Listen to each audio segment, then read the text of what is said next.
Good afternoon, ladies and gentlemen. Welcome to Townsville. We are in Townsville for the Townsville Open 2018, and we are still in round one matches. We've got the stream going nice and early for you folks. Dan has already won his first round match, and he's also had time to set up. I've also played my first round and snuck over the line, and very shortly we will switch to main view, and we'll be focusing initially on Eddie Higgins and Dan Styler. Shortly after that, I know already I've been told that Jake McCartney will be playing Dave Eaglin. That should be a good first round match.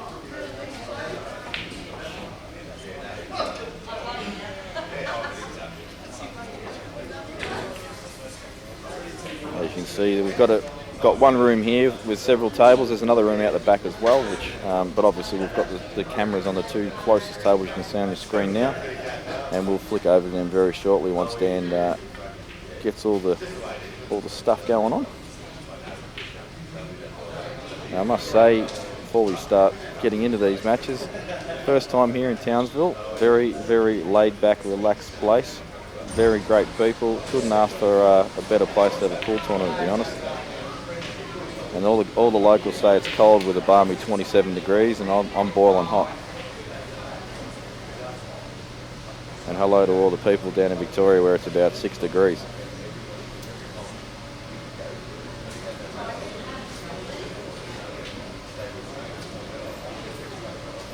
So I believe Eddie Higgins is the player in the hat on the far table there. Just played a safety. Oh, other one.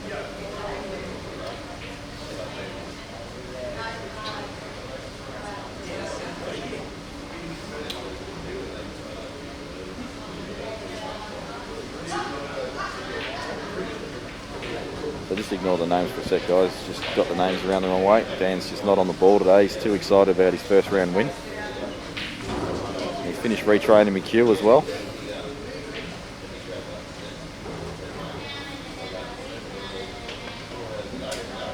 Out of the snooker, just got a bit of slide off that top rail. The cushions, the cloth is brand new, and it's very, very quick.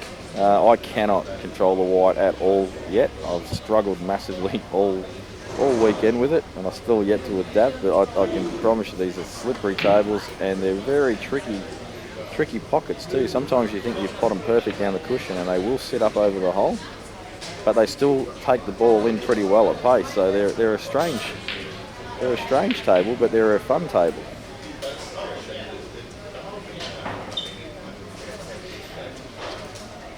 We'll just get some names up for the other match. So I apologise, I don't know all these guys' names straight off the top of my head. As I said, I'm very new to this area.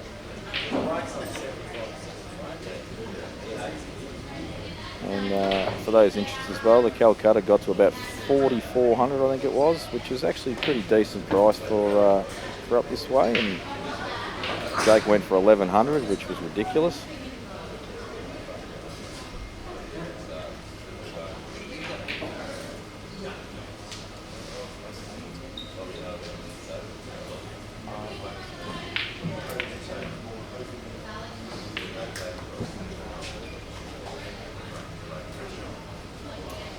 Not sure what the score with Robin Thomas is. They've been playing a while though. I'm going to guess it's going to be either 2-all or 2-1 to someone, because they were playing still when I was playing. I think they'd already started their match.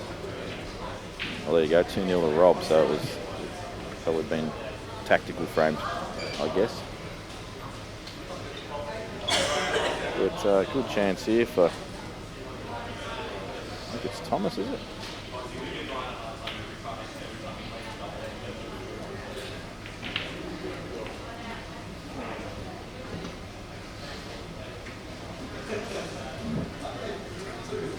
So Rob was sorry the fella just missed that yellow for his last ball, and Thomas looking to take advantage, drops the snooker in. You can see the large head of Jake McCartney there in the background.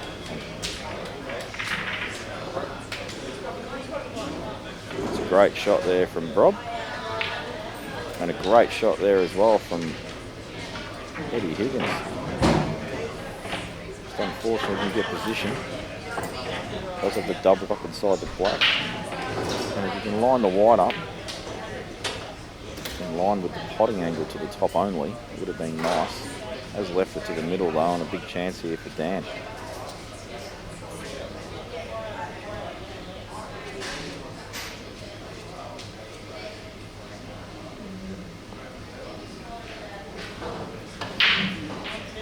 Persisting with the snookers, which one can't blame him. He's in a bit of trouble over there. Don't think he's got the snooker though, but he's got a nice Chinese, which is pretty useless. Makes this a pretty tough pot.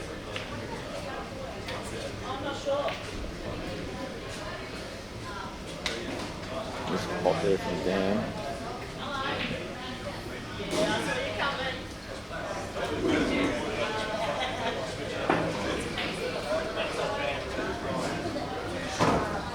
Just point out as well, we don't normally, in the other tournaments, especially down Victoria way, we don't normally get the streaming happening until the later matches. So generally you'll see, you know, a lot of the higher quality players on the stream. It's obvious to say, you know, round one matches, we're going to see a few mistakes on the screen, guys, and the talent pool here isn't the same as what it is in, you know, your premium states like Victoria and SA, etc. So, you know, don't be harsh on these guys at home if you're sitting in your chair saying, oh, gee, that was easy, whatever, because, you know, they've got nerves out there, and believe me, I was under the pump playing one of the local boys here as well. He had a bit of support, and it's not easy conditions.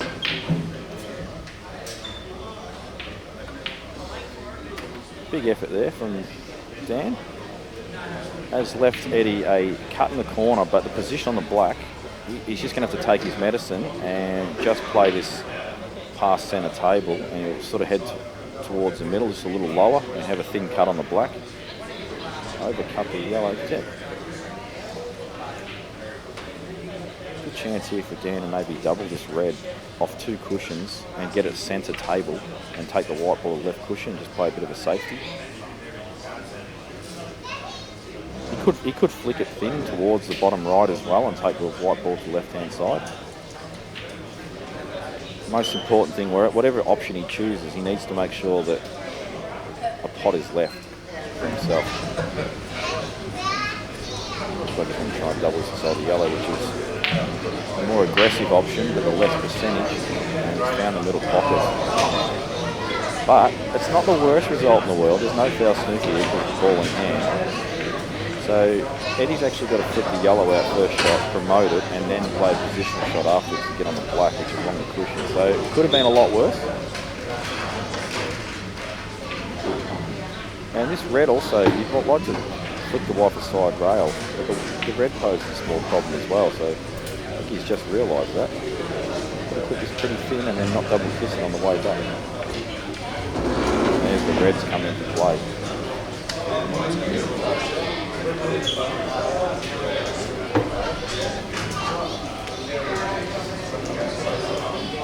That red, as I spoke of, has come into play. The position not there, and now he's going to be coming off the side cushion, trying to sneak in behind this yellow. He's played that well. But if Dan can just come off left side cushion and just make contact with this red, he'll leave no shot. Oh, there could be a bit of back and forth here.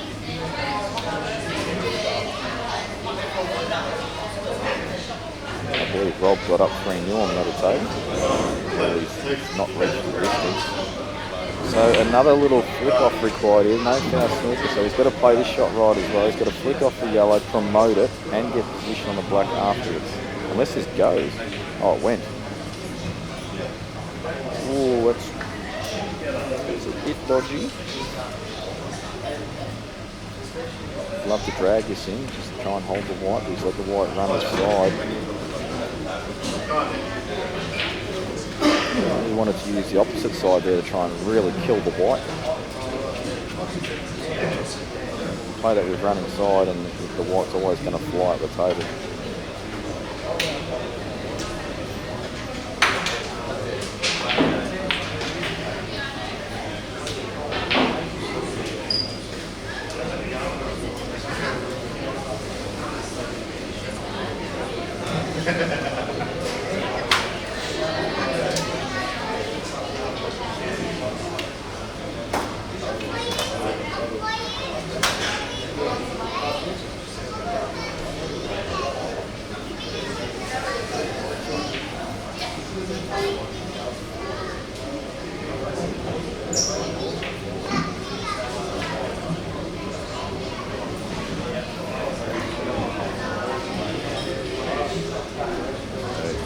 crack at that black, hasn't got the distance, and this time Eddie with a very good chance to get in good position on this black. Small trace left hand side to get right behind it. Plays a plain ball, but he's happy with his shot.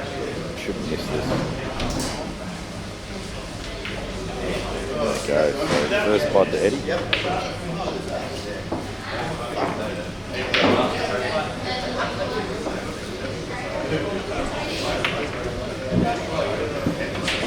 And you can see there on the bottom of the screen as well, the sponsors for this tournament. Please support the sponsors if you get the opportunity to require their business.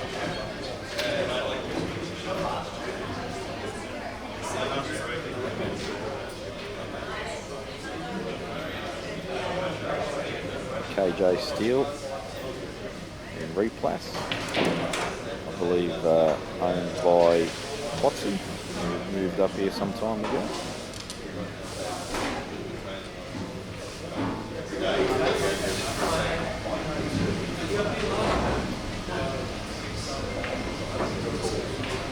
And I don't know if Robbo and Scary have tuned in, but if they have, you'll notice that old mate Bruce McClellan's sitting there on the right, and Bruce has assured me that if you add him as a friend on Facebook, Robbo, he'll put you 500 in your account.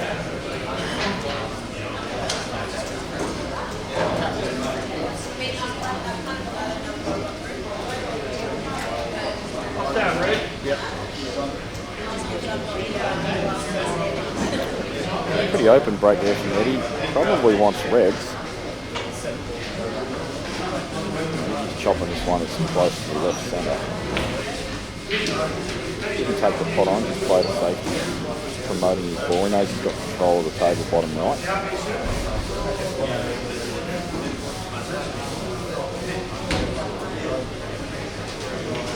And Dan says, well, I'm not happy with your control. I'm going to take some control. You can have 2 shots, and it's not a bad shot. Are we on that? I think so, yeah. You can actually play this cut to the top corner, but not play the pot, it's just promote it, hold the white. He hasn't done that, but what I was suggesting is if he holds the white for the other dodgy ball that's just below the white now, play it to the bottom left and all his balls are above. This red ball on the right here could come back to haunt him. It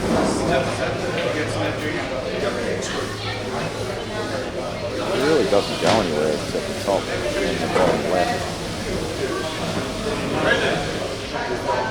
McCartney said, I want to put a headset on.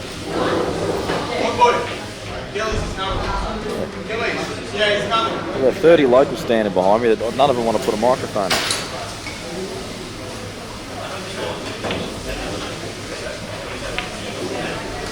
That's a great pot there from Eddie. Well, needs another good shot after this because his white ball's not in the premium position.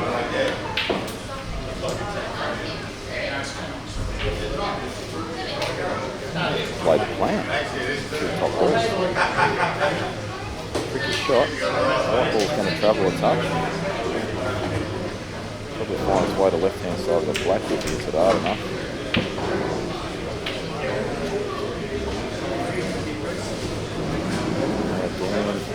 One dodgy ball left cushion. All the other balls pretty accessible, so I just need to find a way to deal with it. Or get a nice big pot along the road. Double not on. Well, I don't think the double's on. Not from there anyway. I guess if you go a bit straight on it would be.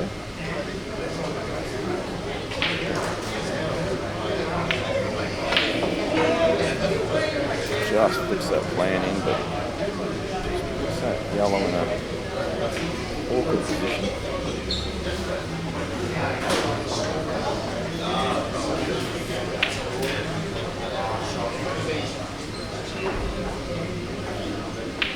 Stun this in and promote the other ball left side. Ensure he holds a position on the colour. Yeah, good shot. Oh, he's missed the pot, my bad. So here we go, we've got Jake McCartney and Dave Eaglin as promised. Can't believe McCartney's getting a stream first match.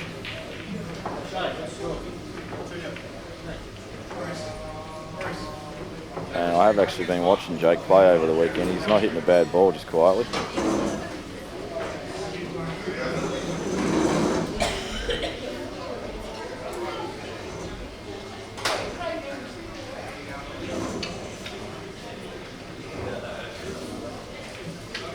Great shot there from Eddie. And should take frame 2 as well and take a 2-0 lead.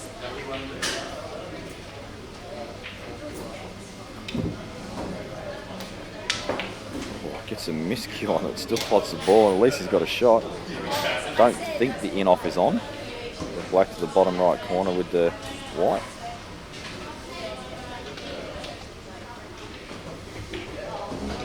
Ooh, it was actually pretty close. He doesn't go in off if he actually pots that, folks, because he's actually hit it a bit thick. So if he actually gets the right potting angle, he doesn't go in off.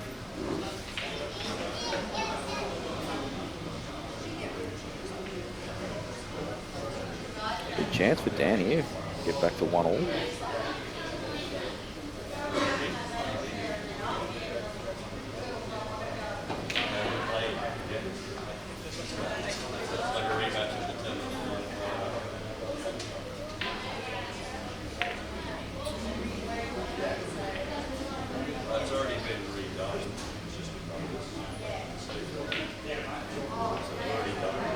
Good shot there from Jake, just getting his yellow into open play. And looks good actually to take this frame. As long as he gets himself an angle on the ball to the left centre, he can stun through the gap between black and red. That's what he's just checking now to see the angle. That's a great shot there from Eddie Higgins. I'm not sure he got to the table, back to the table so quickly. Someone just bumped the camera by accident. And that's a good shot from Jake. He's got a very good angle to stun between black and red, or he can just play the run through and take it a bit higher if he doesn't like that. But I think he'd like to get a bit closer to this yellow than he'd like.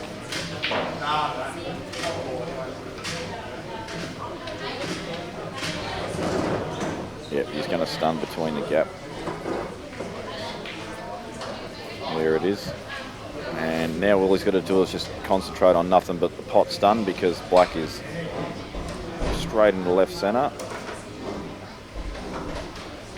And a good opening start from McCartney's to start his campaign off.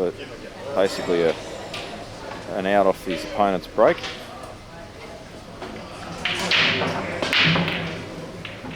Dan's having a nightmare. He's dumped the white in the centre. Pretty nice open table. I love the yellows on the left side table here. Only because of that red on the cushion.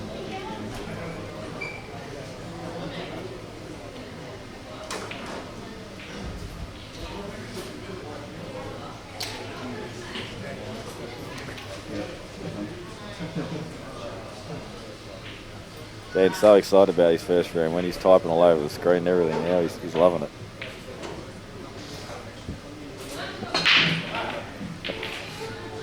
Yes, we've already had a casualty today, folks. A broken cue was discovered earlier. I won't mention the name.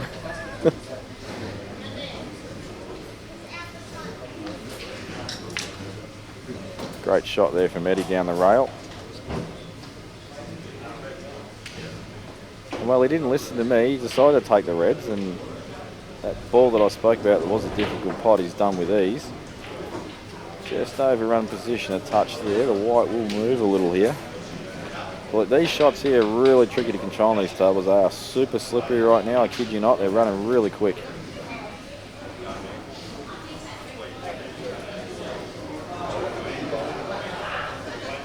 Yeah, I think could be some problems here. This white ball quickly running out of position. Even if he takes someone closest to the centre, he's got to pick the gap between the yellow and the... Oh, he's gone topside. Good position on the red, but missed the pot.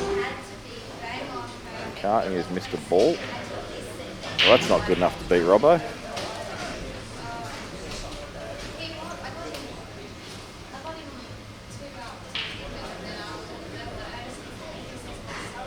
Dave Eaglin, well, he gets to the table, but probably doesn't like what he sees. I guess he's happy to get to the table, but pretty average set of balls to have to deal with. I'll tell you what though, if he can actually just open up with one good pot, stun, I would be actually playing the ball to the right of the one he's playing now, and try and stun centre table. needs to go in because he may not get another visit.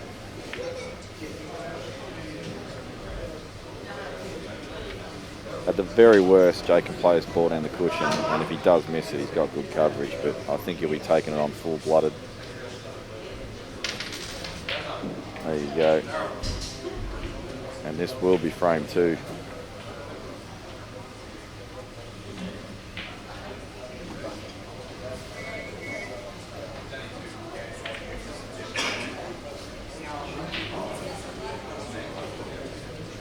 Just has to clear centre table here, doesn't have to do anything special.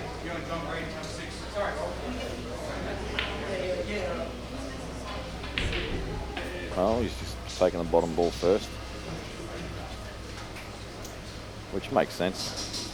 Red over the middle links nicely to the black. Just needs to get the white out a bit here. Doesn't want to be leaving himself too thin. That's fine. And we'll stun centre table here just to give himself a nice easy black. And that will be 2-0.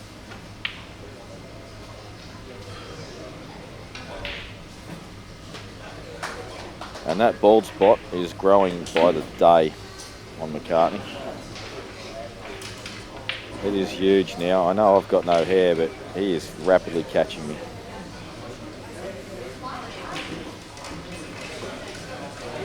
Oh, unfortunate for Eddie, he's found the cannon that hasn't gone to his way. Actually, I like his shirt. Bit of evolution there. I think McCartney might have went on the one on the left. Oh, he's found the in-off as he... No, he's actually had a bit of side on that. I don't know if he meant it, but it actually started to pull the white to the left. It's not a bad shot, actually, in the end. Let's put Dave under the pump. Dan under the pump here because he's got to make a good pot. He's 2-0 down. It's never fun. And he obliges and says, "Cop that. I will run the rack now." Well, that's what he'd be thinking.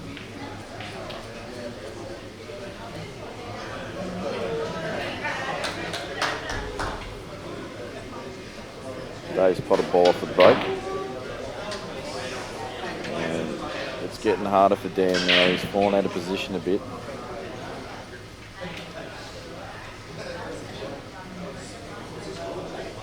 Can play this ball that he's just below with a white, take it off the side cushion, and then play it as a bit of a shot to nothing. Same shot with this. If he's got to put a bit of power in it to stun off side cushion, or he's just going to fully back himself. So he's tried to pull the white ball down, but he's just pulled it too far and left pretty simple black, and that will be 3-0. Not sure who's up next in this table. We'll find out shortly. So we'll focus on Dave and Jake. I've been told Chris Jones will be up next on this left table. Another good chance to win this tournament.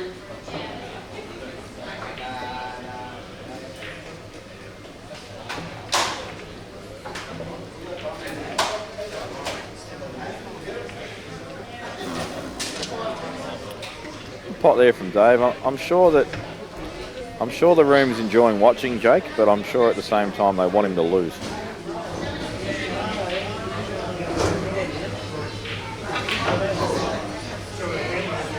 Good shot as well.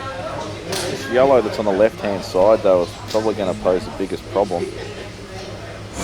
And the way I see this happening is he pots this ball in the centre and then pops the ball down the cushion, leaves himself just off, a little bit off straight on the last ball so he can play it with a bit of top, maybe a touch left-hand side, and try and get as straight as he can on the yellow to the bottom right, unless it actually does sneak past the red to the bottom left, and it's probably pretty good. Actually, I think it does go to the bottom left, so ignore all that other crap I said earlier.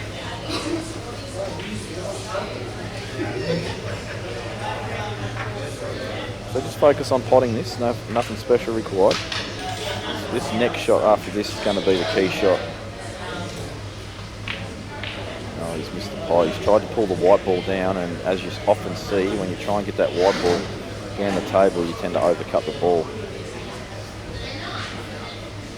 Jake's got ball left middle. We'll play for the cannon on the ball just below that on the cushion. Won't want to hit it too full though and leave himself nothing. He will want to come cushion first and then ball. That's not good, but he's found a way still to land on the ball. I think he would love to have hit that a touch fuller than that. We can use the black here just to hold the white and start dealing with this left-hand side of reds because they're the trickiest.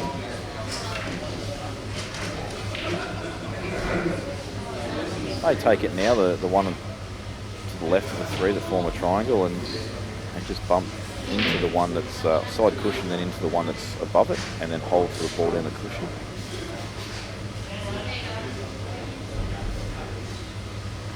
So pot this cushion first, bump into the red above it, and then hold to the other one.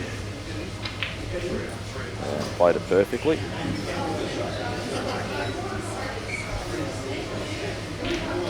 Has choices now. I'm not sure if he can pinch any angle off this ball, but he'll probably screw back to the ball in the middle next. If not, play it to the top left corner.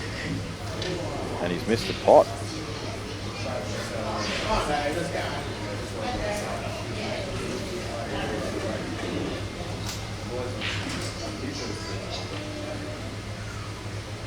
Hasn't left Dave a real lot though. And not easy to play safety off this either.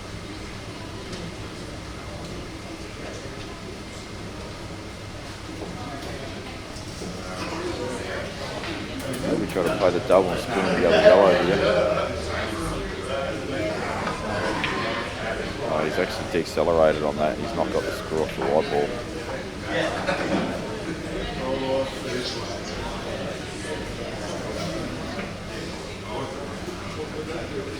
And these tables will punish you for deceleration as well. I've noticed they drag very quickly if you don't get through the white. That's probably why I've sucked all day.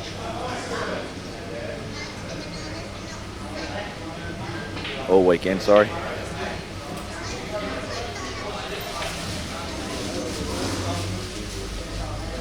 And key shot here for Jake. Drop this red in the left middle.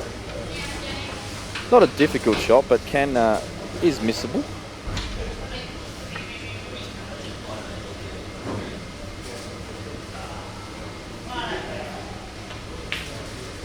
And it is missable, as I said, and he does done that. I hope Robbo's watching this. Are you watching this, Robbo? Jake cannot beat you the way he's playing right now.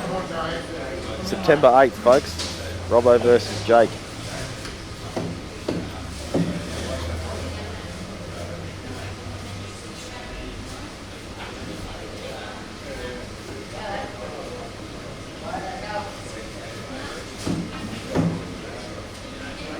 Once again, hasn't left the easiest of starters. Pretty thinner than it looks on camera. Very gettable though.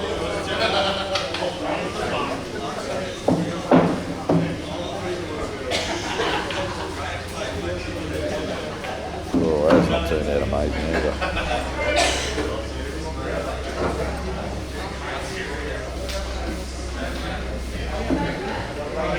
I wonder if this yellow goes underneath the red on the left side, because if it doesn't, it's actually amazing how badly Jake's missed that and he's still got a result. There's no way he could have played to miss and play it there, so it's just interesting to note sometimes where you have little rubs like that.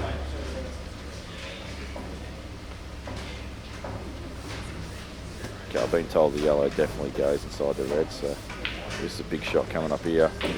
Makes the pot, the white needs to travel, hasn't done so, and he's going to be forced to probably go cross table here.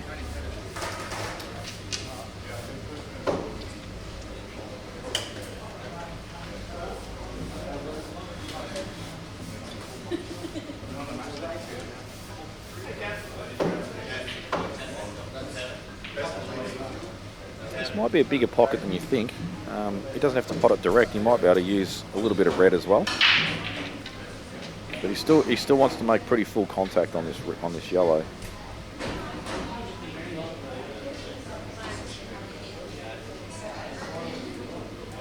I'll tell you what, where he's got his cue, I do not like the way he's lining this up at all. I think he needs to be a bit higher on the cushion than that. Now he's looking at it.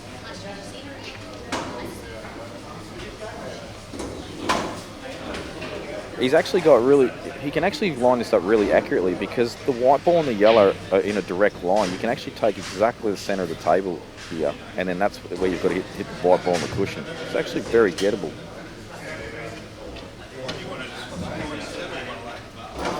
And, well, you know what? He'll settle for that if it wasn't going to go in. The problem is, though, McCartney's going to get a snooker, and it looks like McCartney's actually not in the box seat, but he's actually favoured to win his frame from there. If he picks up 2 shots, that red gets kicked out very easily, and it can be kicked out with control.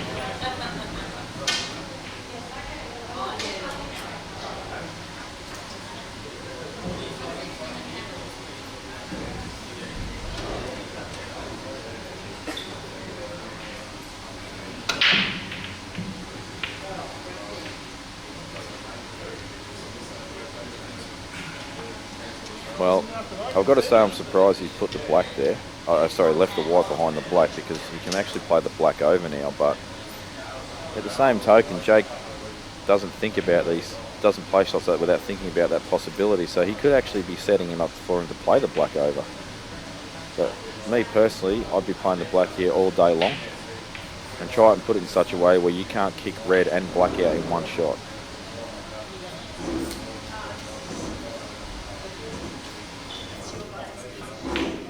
I don't like this shot.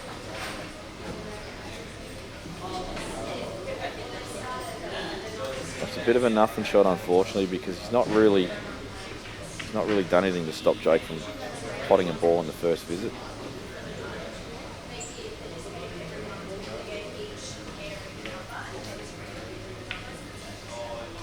That's just found its way in. Now Jake's got 2 options here. He can either play for a better angle off his ball over the right middle, or he can just come cushion first, kick this ball out now and control it. So he hits it half ball, gets it centre table, holds for the ball in the right middle. That's exactly what he's done.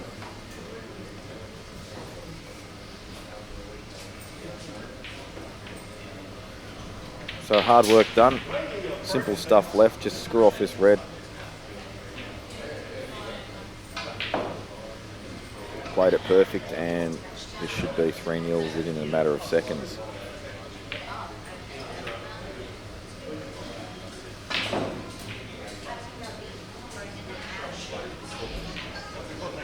And we have another match just about to start. Justin Thursby, another very big chance to win this tournament versus Russell Hooker.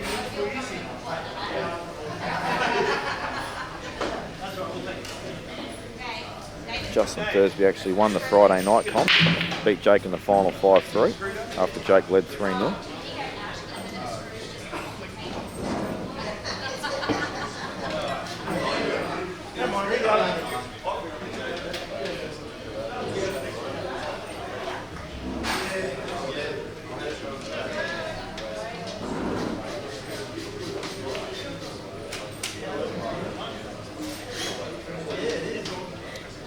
Scrappy break. Could take reds and try and develop this dodgy red where the 2 yellows are straight away.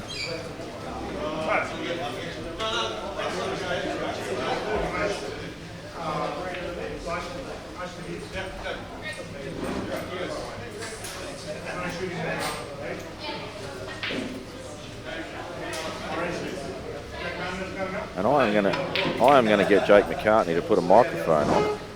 Jake McCartney, you will come over and put a headset on immediately.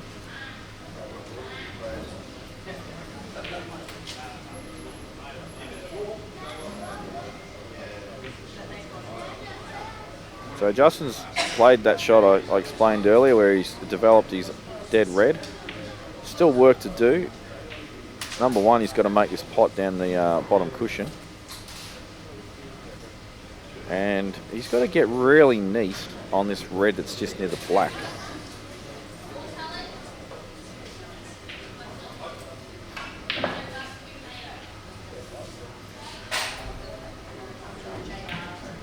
Yeah, good shot there from Justin.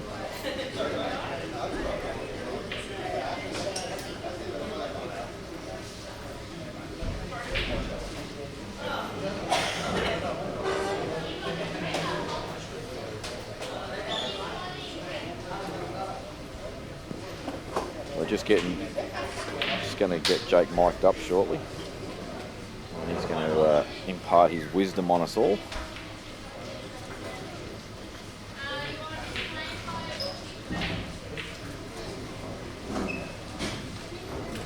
So Justin still has to deal with this red near the black, but also the one that's just to the left of the yellow in the bolt line is a little tricky.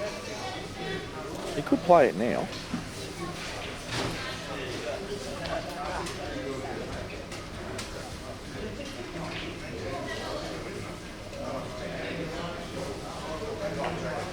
Oh, we've just been told Dan Lynch is going to be on the TV table.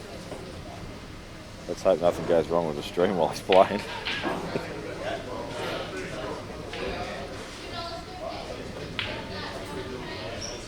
Oh, great shot there from Justin. Developed that black red very nicely.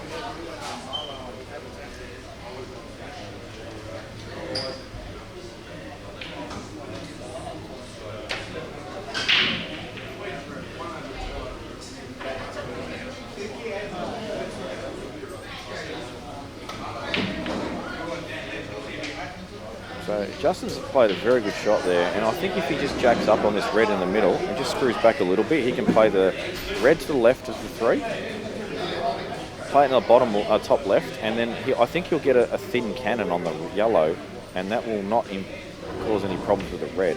Oh, he had a bit of angle, but you can still play that shot. It's a little tricky now because it's thinner.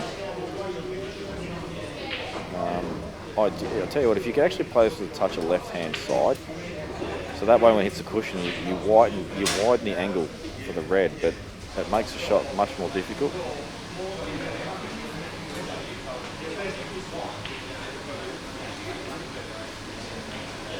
So he's played the shot of said, where's this yellow gone? Oh, he's not made the red anyway, but the yellow went dead. He was in good position. And now Russell says, let me to the table.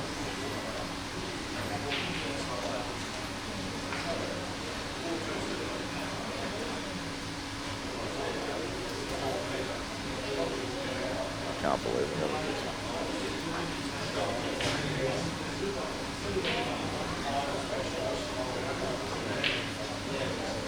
Righto, joining me, Jake McCartney. Hello, Jamie. Hang on. Hey? What?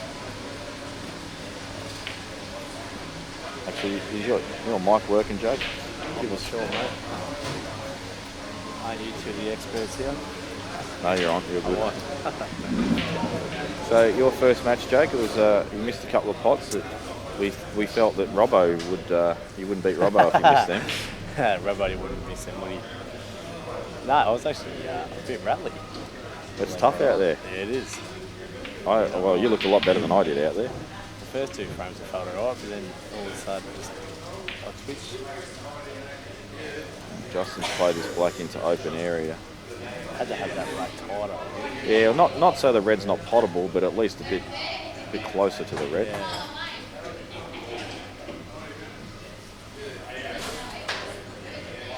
Russell Hooker. Is the local boy Jamie? I don't know him. No, I don't know him personally, but he's from Port Douglas. I've just been asked if there's a draw somewhere online. I don't think there is, but I also believe, Patrick, that they are random drawing each round. So you won't actually be able to see a complete draw, so to speak. But we'll try. 32 was it? We'll try and get an online draw for you soon, mate, once we hit the 32 or 16. We both know that I'm going to draw Jake in the 32 anyway. What's the record at the minute? As far as the last few tournaments? 6 out of 8, mate. Let's just leave it at that. 6 out of 8. Russell's going to go tight over the hole. I reckon done. Short. I think Justin can knock this off rail first if it doesn't go clean. If it actually goes clean, it must go clean because he's taking the ball over the pocket first. What about you, Jamie, first match, mate. I did watch. You watched and laughed. You did miss a couple yourself. I think I missed a couple of hundred. But he's actually come too far there, Justin, and this yellow at the bottom cushion could come into play. If you can get a thin contact on it, he'll be okay. But if you get just sort of split between the black and yellow, if the black and the same colour. Looks like he's playing your shot, Jake. Look at this. You've called your first shot and you've got it right. Thank God for that.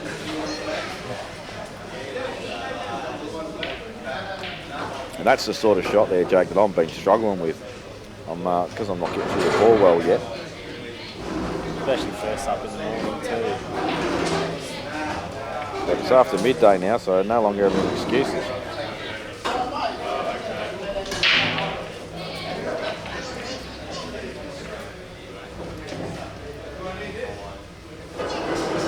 Justin obviously beating the Friday night comp, hitting a good ball. Should be one of the favourites, obviously, to take out the Townsville Open. Yeah, I mean, I thought he played quite well against you. Obviously, you were a little intoxicated and were a little, I guess, put off by the crowd.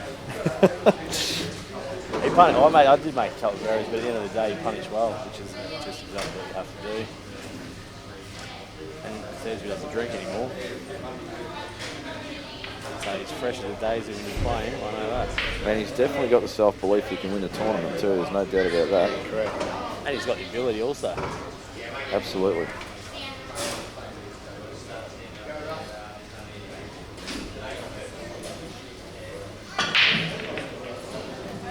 Here we go, we have got Cueball himself. Dan Lynch he's actually using an absolute weapon for a cue. And I can't believe he's just dumped the white with my cue. What are you doing there? There's a good reason for that. And I think Marlo Chan Foon, that could possibly be the coolest name in this room. Sounds like a kung fu fighter. I challenge anyone to find a cooler name than that. And apparently it's not spelt right either. M-A-L-O. Well, I think Marlo looks better, so we're just going to roll with that until Dan's finished.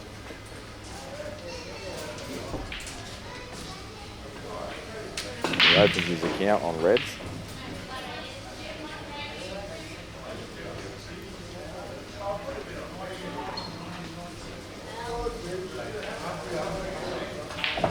Now, I've actually spoken to the tournament organiser, and I've been told I can say and do whatever I like, Jake. Which means this could be interesting then. I'm allowed to drop as many F-bombs as I like. And you viewers can't do shit about it. Well, we've already had a bit of commotion this morning. We did have a broken cue. Yes. I understand it actually did break into 5 pieces as well, which is a very good effort. I've seen many online videos where they've broken their cues and they've only gone to 3. I think Nick Howie only managed to get his cue into 3 or 4 pieces. So.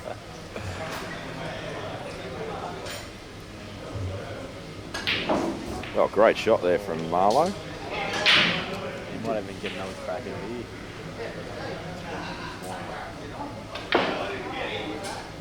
Yeah, did want to develop the red.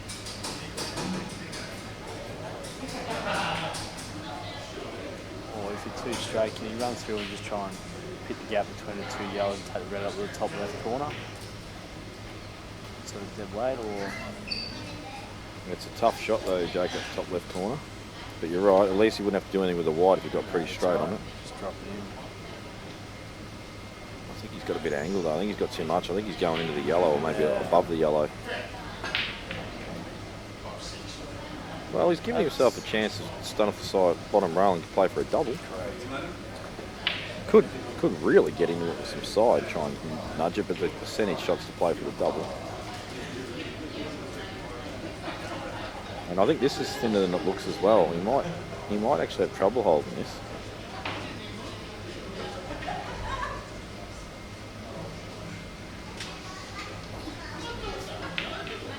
Oh, he's got the black. I'll tell you what, he'll cop that all day.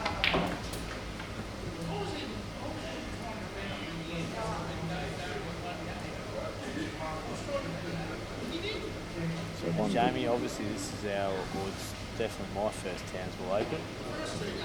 Mate, I love it. Yeah, mate. It's been a crack tournament. Had a Very good relaxed, time? Yeah. The locals took me out Friday night.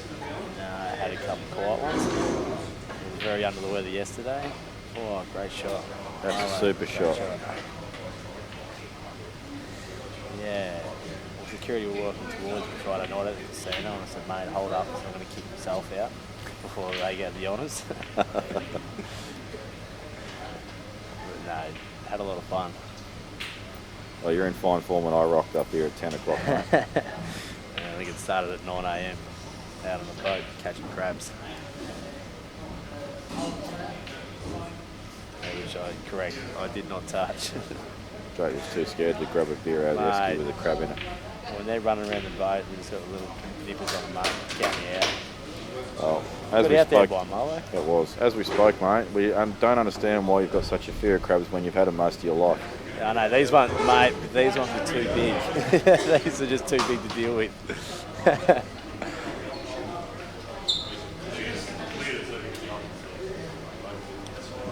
Those were like the big older brothers and sisters. Just Just a big chance to go game here.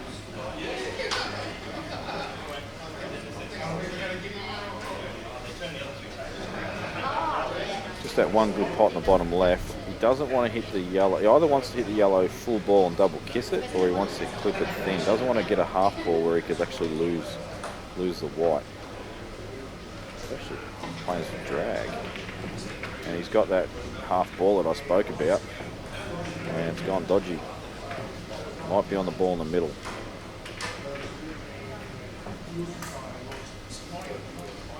move over. So just so I can see. That looks a bit. Cheers.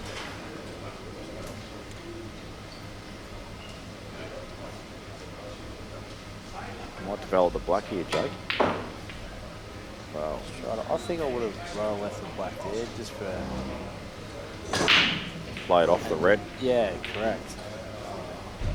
If you're going to develop the black there, though, you've got to use cushion first.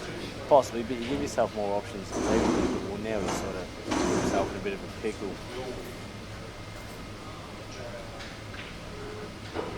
Yeah, I don't see a lot of options for him, to be honest. He can't really play yellow off yellow. Doesn't cut. His best option might almost be to come cushion first on the bottom right one and try and kick it across the left corner. Correct.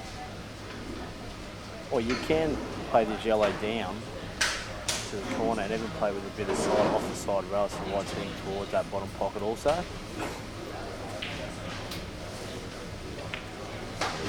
Well, he's played your shot. Yeah, he's headed just a touch too thick. You basically want the white sort of where the yellow is. I'll tell you what, though, he's just murdered those reds. They are ugly. Correct. If I am playing this shot, I am taking the first red on the side rail, just sort of half ball, take the white up off the top right hand rail and try and sneak in under the red, top of the top rail. Yeah, I like that shot. And also, in playing that shot also, if you hit it right, you play the red onto the red and you actually get a bit of cover on the black also. But in saying that, you know, there's no, you know, if you nick this in thin and develop, there's no reason why you still can't go game. I agree. He's played a good opening pot. Oh, he wanted a bit thinner than that. And the shot you spoke about, Jake, is not on from there. He needs to be a bit further away. Yeah, correct. He might be able to double the red back over to the corner, almost corner. I don't think he's got the red in the middle either, so I think the double's probably the only option here. Or another shot I just thought of, hit it a bit thinner, say quarter ball off the side rail to cannon the yellow full, take the wide ball off two rails, back up the top. I've thought of another shot that many people will hate, and that is play the push shot and take the greatest area in the game. and take the white ball to the right side of the table past the red over the middle, and you'll leave nothing, and you'll develop your two dodgy balls. In fact, the more I look at the shot, the more I like it. I don't play that. I play that shot all day long. I mean, yes, you are playing a push shot, but you're pushing across the angle, so not dead straight. And he's actually played my shot, but he's actually clubbed it. So he's actually like slammed it rather than controlled it. Now, correct me if I'm wrong, was Marlowe played a few nationals many years ago? He has, according to... Yeah.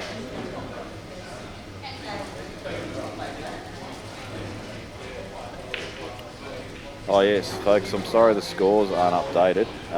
Dan is playing. He hasn't shown me how to do the scores yet. In all these years of you doing commentary, you don't know how to hit a button. Mate, I was focusing on doing my thing.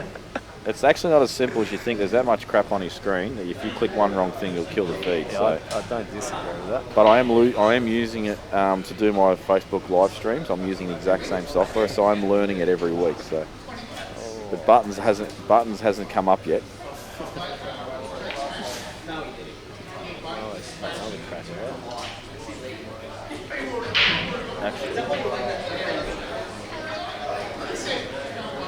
Untitled scoreboard 2.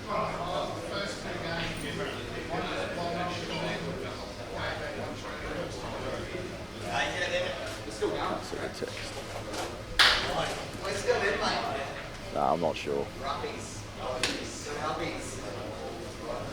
I'm sure it's not that hard. Oh, you've got to put it in here. I'm not going to muck around with the guy, sorry.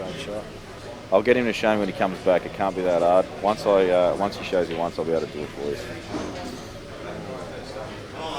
And Marlo has missed the ball to win the frame, and now it's a chance for Mr. CueballTV, Dan Lynch, who is using, I must say again, an absolute weapon for a cue.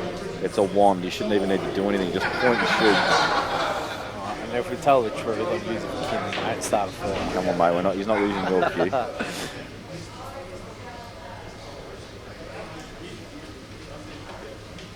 So he is trailing 1-0, and Justin is leading 1-0, just so people know the updated scores. Falling a little short with Justin. Oh, I think he's okay. He's on the red, not on the yellow. No, he's fine. I think he's going to probably play for same pocket.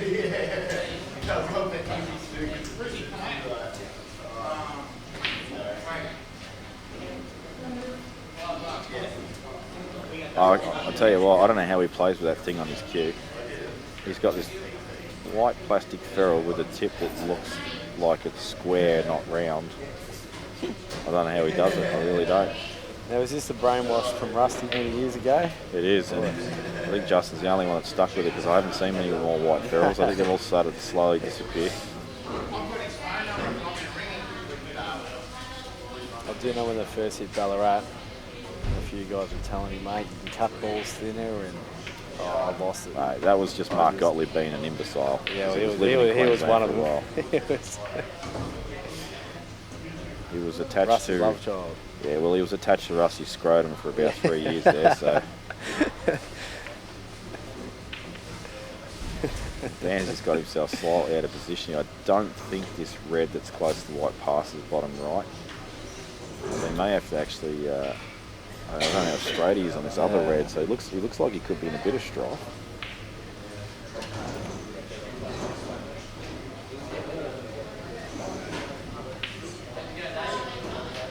So Justin Thursby, for folks at home, is 2-0 up, not 0-0.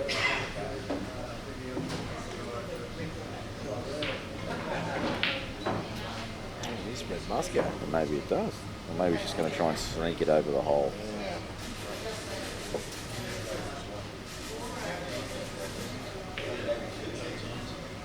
Well, he's looking at it like a pot. Half a pocket, we've been told. Oh, it goes, and he's actually played it perfect. And if people are wondering, we actually are sitting in another room, so we can't actually see the table. So we're relying on we're relying on local runners to do some checking for us. And a good black there from Dan. That's 1-1 on that match. Oh, screw it. I'm going to try and figure this out. But if you lose the feed, guys, it's my fault.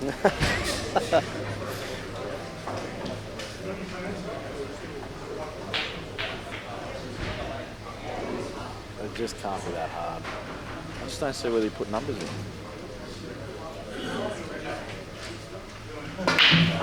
Well, while they try and sort out how to put a couple of numbers in, just just break down straight in off in the middle.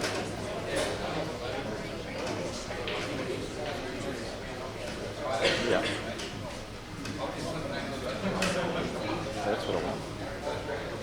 If I'm taking these, I like the yellows. You can roll basically the yellow, this next to the red straight in the middle pocket and give yourself angle to play the yellow to the right middle and obviously develop the yellows down the right hand side of the table.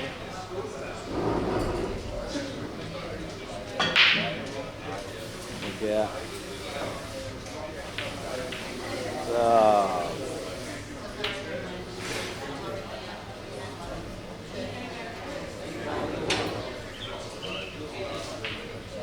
Russell's actually taking the reds here.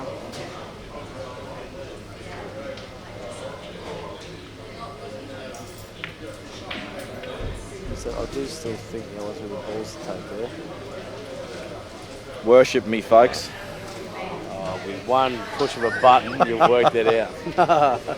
You are a genius. You did too. I've got this.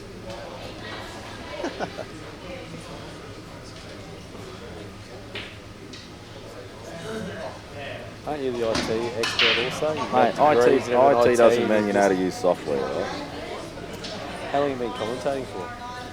A long time, mate. But like I said, I've been focusing on my job, not the Great shot there. not the cameraman's job.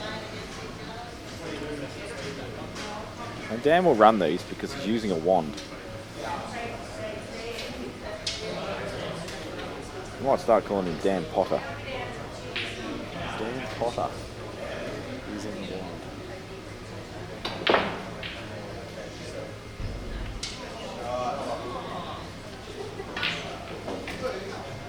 Oh, okay. That's what the wand has done. No, come on, mate. That's not what the wand does.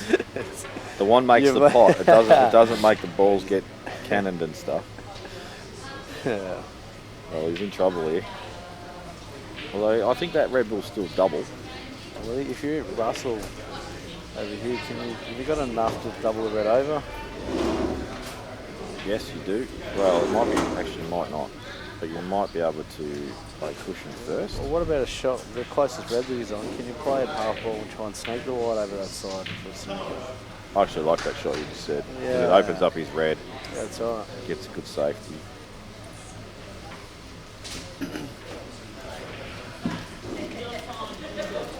Actually, Dan's got himself a good angle here. Missed the pot though. Yeah, that was not the wand's fault. I thought you said a pot's balls. Yeah, That but doesn't get you counted. He was stretching. Right? The wand doesn't take Seems into too account many stretch. excuses with this wand. Come on, mate.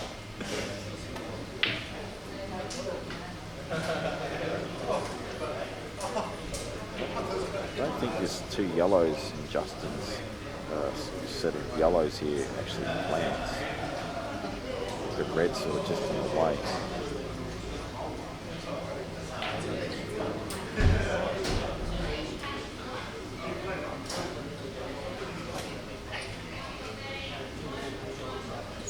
May drop in for a snooky here. Play the aggressive shot. Do you like playing the yellow up at the top left row and just nudging that? Oh, I don't like that shot. No. But I think he's gotten away with it because this red, you can't really play the red off the yellow. And you can't develop the red this shot. Dropping it over the hole. I think Russ would like to get this neat over the pocket. Well, he almost could play it off the yellow. Now, I don't know about you, Jake. You don't really put balls over holes very much. But I have found these really, really hard to play, say, at a half table level and try and sit a ball over the hole really neat. The jaws are so bouncy. Yeah, mate, spot on. These are actually really tough. Even obviously on Wednesday, I got Jar a hand reclothing them all, and I mentioned it to him then. I said these are actually tighter than normal. Yeah, You've they are. got to be really, a millimetre perfect with them. But you're right, even the rails. I know you made a comment on them earlier about they're just really springy, and it's the same with the jaws. They are. Yeah, they make for really, really challenging conditions if you're not cueing the ball very well. So you basically get punished if you're not playing well, but which is actually not a bad thing. Dan's played a good foul there. Justin's playing the shot you spoke about earlier, Jake. Yeah, I would have done that with shot. Well, obviously, when you had this shot, I just think it was a better shot. You also got a snooker. If you didn't, you left him on the red base where the 2 yellows were. And where he's put that yellow too, that's a really good example of just how springy they are. Like he didn't really hit the cushions that hard, but they've just flew.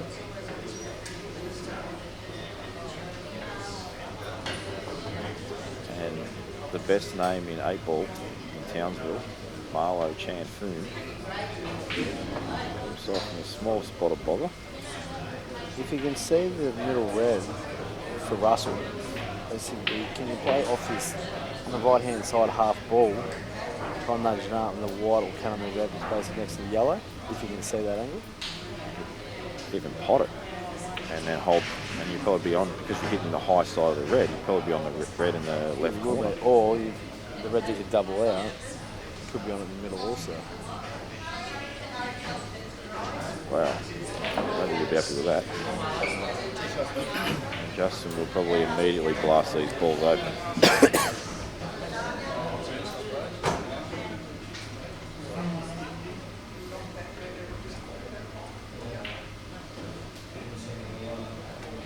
Justin must have fallen asleep.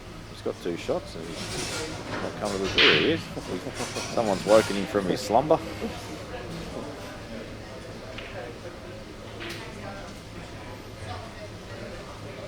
Plays ball first, don't you? Yellow inside the red. I would have. I don't think there's any need to remove this yet. It's a good linking ball to the other 2 balls on the left side of the table. But, well, he's going to get rid of them all now, which is not a bad option either.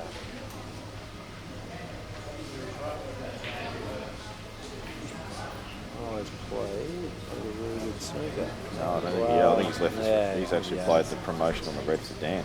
And the more I've looked at it, it's too easy just to come off the side rail between the 2 yellows and hit it, even if it is snooker. Cool.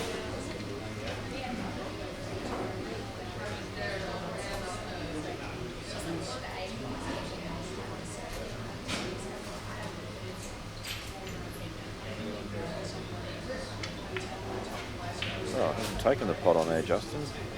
Hang on, he's got 2 shots. What the hell? Oh, he just I just reckon he's miscued, yeah.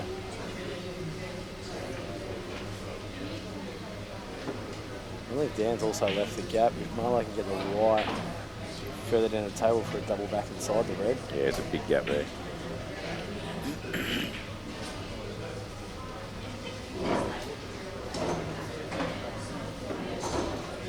Well, Justin's got to reassess because that was a shocker. He might just nick off this and play another snooker. That's probably not the worst option because even if he just leaves the white there and restricts you to 1, you can at least flick off and then get the white ball up the table for the better shot. Yeah, correct.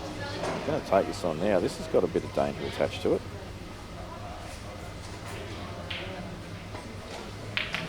And he's played it well.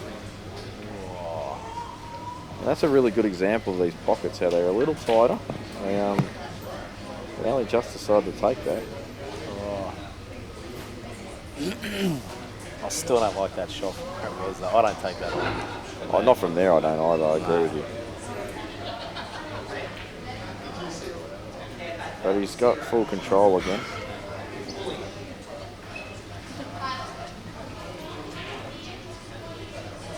Now, Marlo obviously can cut this yellow in the middle. I think the white will slide past the black on the right hand side, off the bottom, off the side. Get the white back up there and play the double. I think he needs to use a touch of side, Jake, just to... Yeah, otherwise it's going to go too close to the little pocket. Yeah, correct. But he's got the face cut, but he needs to play it with the right hand side to avoid the double kiss. Yeah.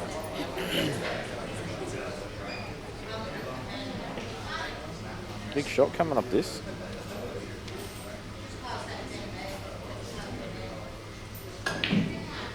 Well, we can't see what's happening. We can't see. He's a The big crowd's clapping, so. Yeah, he's obviously potted. He's a big unit though. He refuses to get out of the way. Well, tough black. It was a good shot. Didn't actually need right hand side either, Jake. He's managed to smash it in clean. Yeah. And this is a tester.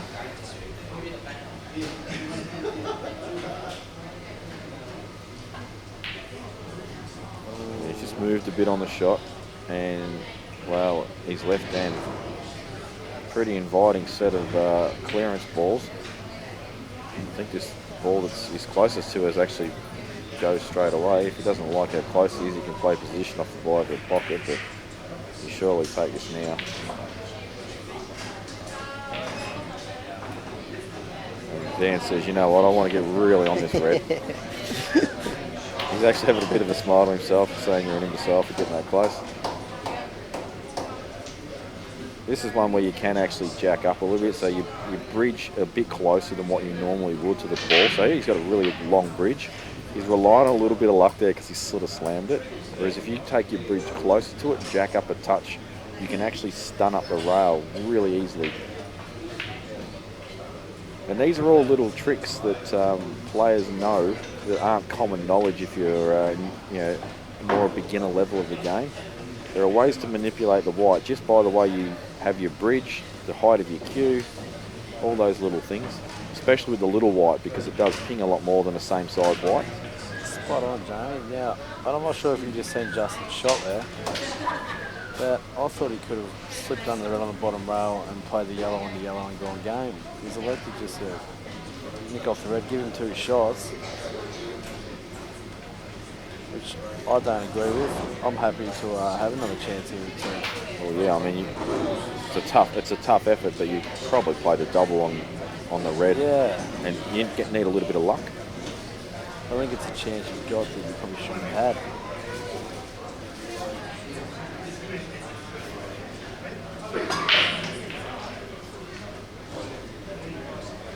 Geez, you've got to hit this well if you're going to play this in the middle. I think he's seen the double. He does need a good result here, and honestly, you want to double this with right hand side. You don't want the white ball sitting on the left hand side of the table.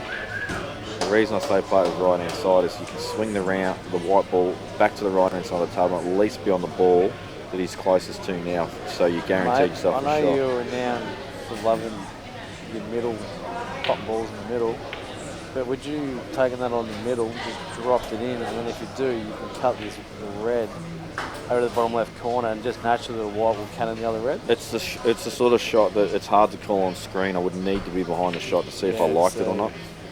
I do like the little drags in the middle, you're right, but that looked like a tricky one. Oh, I think he's got some coverage. Hard to tell. It might still sneak in. See if we can get a read on Justin's face. Not really. I think that must be on if he's taking the ball over the hole first. Yeah, you're right.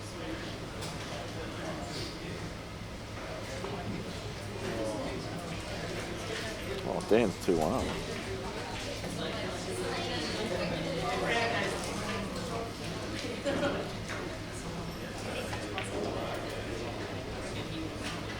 So he's got himself out nicely middle table there just to make sure he can get his hand on the table with no awkward queuing.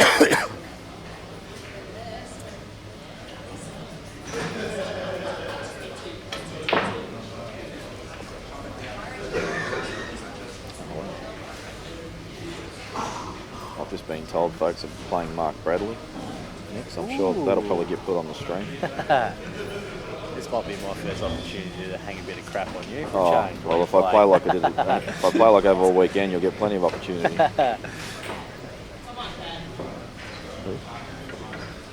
don't think it is.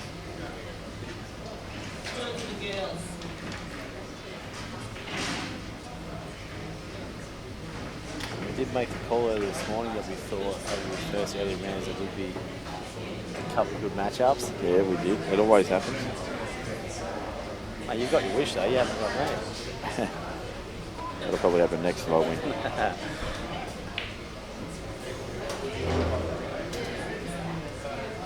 This looks pretty thin. Yeah, he's playing a double, isn't he? He's gone the cut. Played it well. Good shot. I think this has got to be, I don't know if this goes clean as a whistle. I think he's actually got to just drag this in and use the jaw.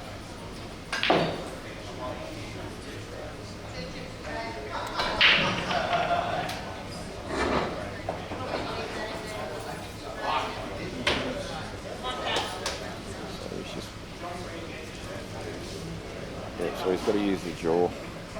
So he's going to drag this in dead weight.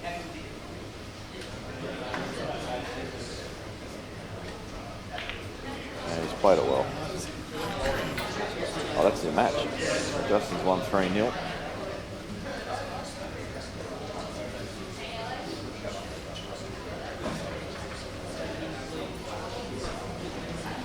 Question's been asked what sort of tables these are. They're actually some of JR's earlier tables from a couple of years ago. And the pockets have actually been slightly modified to tighten them up slightly as well. That was what was requested. And well, they do play well. Brand new cloth. Got done Wednesday, so very quick.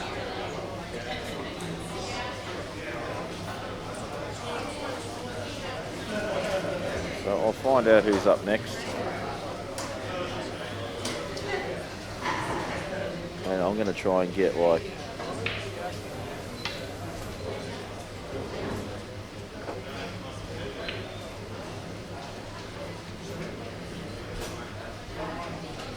look at me go.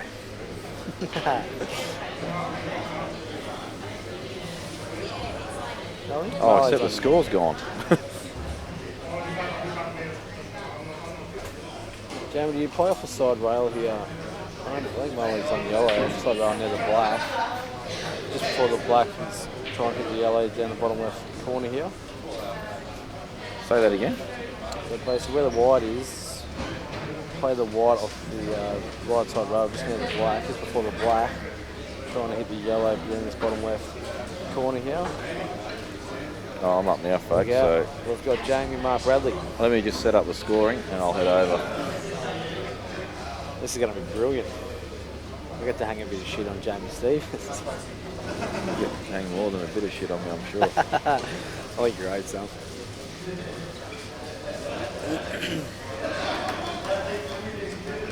Schmarlo's played the shot with cool. He's played it well.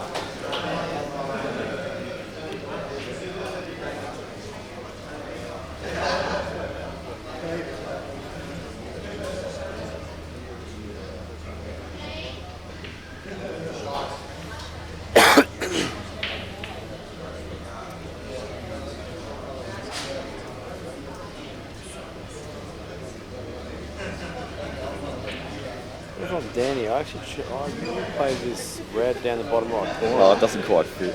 Just half ball in, just try and cover the hole just more neatly. I'm leaving it there anyway. Dan is elected to go against that.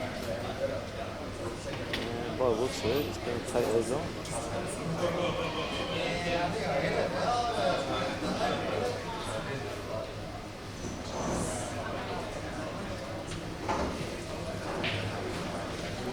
Good luck, Jack.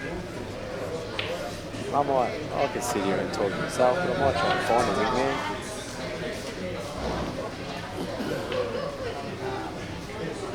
I'll take pole position.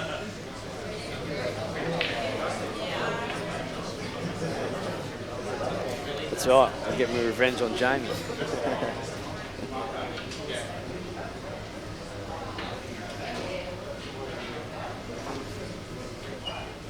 Sorry. That's all right. I'm more than that. Like, mate, anyone can jump on the commentary. If you want to like, yeah. Sorry. Yeah, I can do that. I'm just trying to find a wingman here. A couple of the locals, but a bit shy just at the minute. I've got young Ash now. Hang on, because I'm not 100% sure. Take that. I'm tipping there's a button on top there.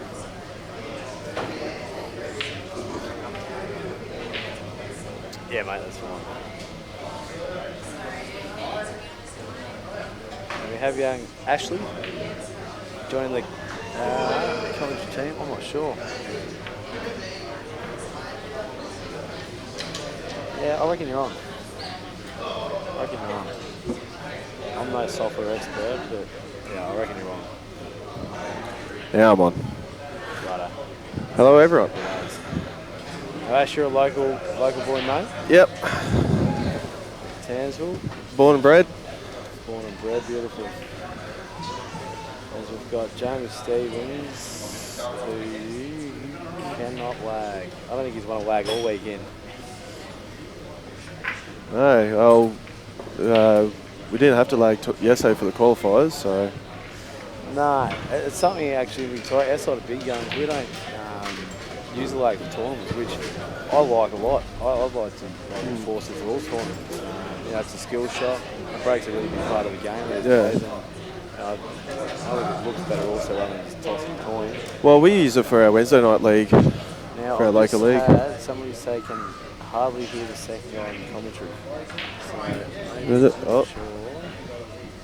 Just look at that. Yep.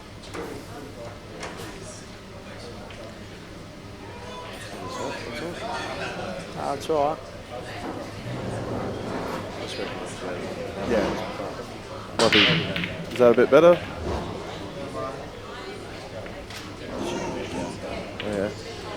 So yeah, we use the lag for our Wednesday night league, and it seems to go well.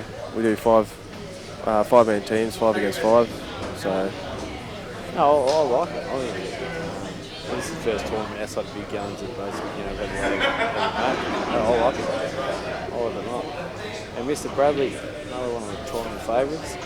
Getting our first crack here. Putting a bit off the break. He's been become a local legend since coming from Victoria. Oh, saying that as Marlo's just gone in off. Big chance to actually win the match. Yeah, Bradley, was he originally from Canada before Victoria? No, he's Ballarat, I think. Oh no, Bendigo. Bendigo, that's it. Yeah. Bendigo, yeah. Was it 2011 he won the state singles or 2010? I'm not sure what year. He actually won the singles and the doubles Okay. the same year. Out of blindness, so I'm not sure how many, if any, or is it just playing a shocker, I'm not sure how many people have actually done that in the same year. I don't know anyone off the top of my head. I've known about the singles, didn't know about the doubles. Yeah, well, I'm 95% sure. I know since coming to North Queensland, he's I think there's only been 1 or 2 years he hasn't won the North Queensland Singles Championship. Yeah. So I think year in year out it's been him and Chris Jones battling off every time. Damn, I might have just overcooked it. Yeah, it's the finest of cards, but Even if you can hit it really thin, just so the white avoids hitting the yellow and take it off the other end. In a row, well, obviously, it's a great result, but even over, it's still a big favourite.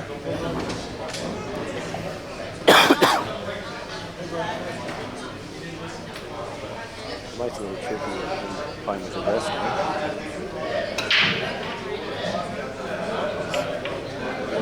What we thought. Damn, now that's three. That's the match. Yeah, 3-1. But I'm not going to touch his software, so I'll wait until Dan himself gets back, just so we can sort the scores out and whatnot. There you go. All-star pool tables. That's what we've got. Yeah.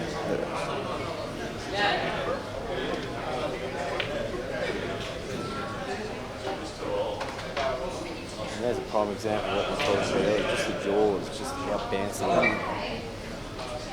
He gives Jamie another sniffy on regs, which I think if he can, it's a little tricky, but if he can basically get the white somewhere now where the black is on the right hand side of the table to play the top red of the three into the middle, you can open them up. This one just shot off 2 rails and take the white, open the right hand side of the table down out. bit, a little thick. It's not good. How many years is Townsville been running for, Ash? I'm not 100% sure. It's been played a while. Who are you talking to, mate? We've just had Rex Hunt at Townsville and Marty just walk in. The fisherman, he come with great reviews before we come up here, and he took us out on the boat. He didn't catch a fish, he caught some crabs. He caught a sea snake. It's not good, that. No. I don't think you can get through that gap. No. Mark will be hoping he can, so it's not a total. But if he can't, he might have just come off the side, off the side of the arm, just trying to nudge you. They didn't a little closer into the pocket. You don't want to disturb the two reds that are both close to Yeah, because they're blocking the yellows.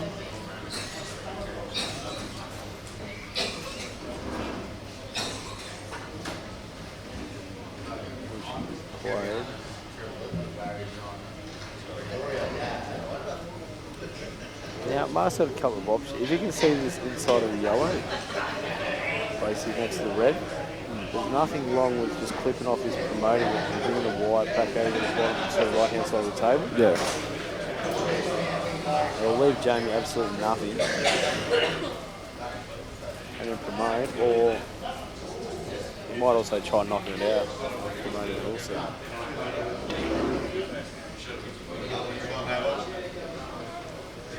I can just see Bradley maybe sitting this over the hole.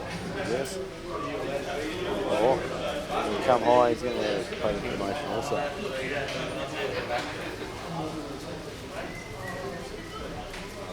The right shot, if you play the yellow over the hole, or if you don't, you sort of put all your eggs in one basket.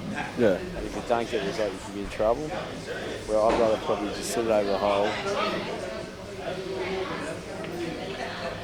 You get a bit of cover also. Taking a few weights there. He's going to take them on. He's taking the cutter on. We've got the man himself, Dan. Congratulations, mate. We didn't know how to operate the score or change the screen, so we just thought we'll wait until you get back.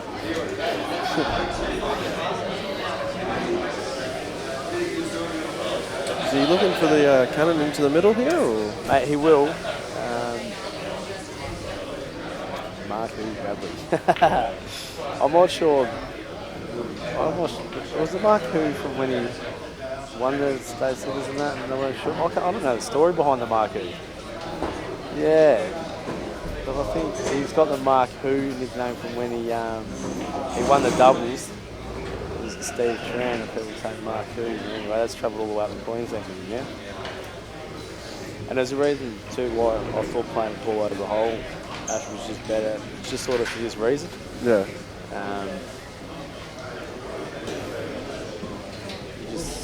You go, mate. No worries. All right, take care, bud. Yeah, likewise, mate. Apparently, well,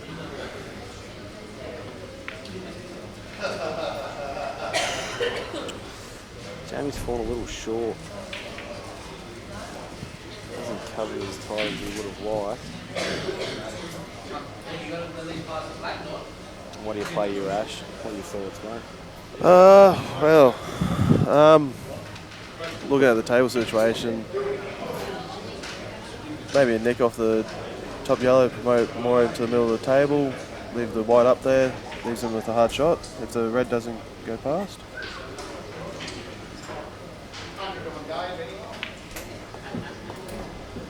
Obviously, this yellow must go over to the top right corner. I don't think he'll nick it into the middle. And he's going to have to play this a bit of pace. A lot of top spin, obviously. Hit the yellow full and try and take them both through. This is not easy. Or I'm just not sure how thin this is in the middle. Looking for the other runner. No, so I think he's going to take this in the middle, maybe. He's taken the corner and he's played it super. I reckon this is cuttable in the middle. That's a great shot by Mark.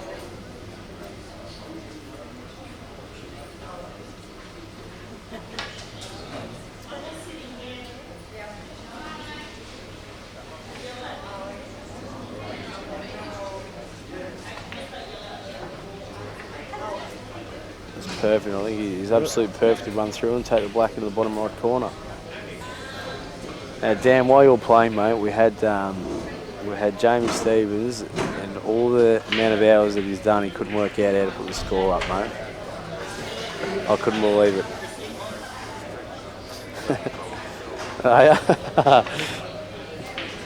And a good out there by Mark. That's 1-0. 1-0.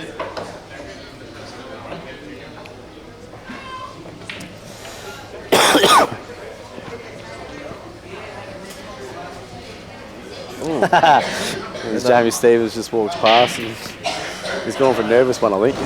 I'm told on the other table we've got Dave Linton and Dave Smallwood, two of our top players in Townsville and North Queensland.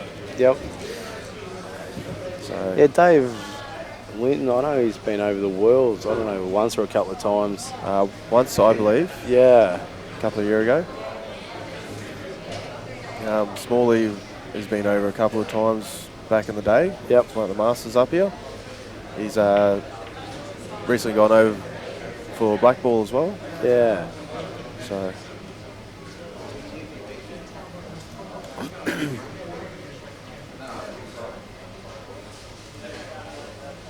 and they even play on the same team here in our league. They do? Yeah, Actually, I didn't know that because I watched them on Wednesday night. yeah, they're teammates. Yeah.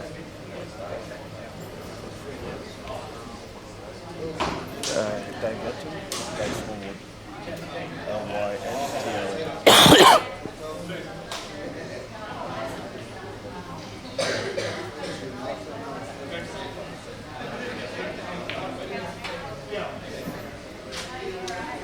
Dave Smallwood.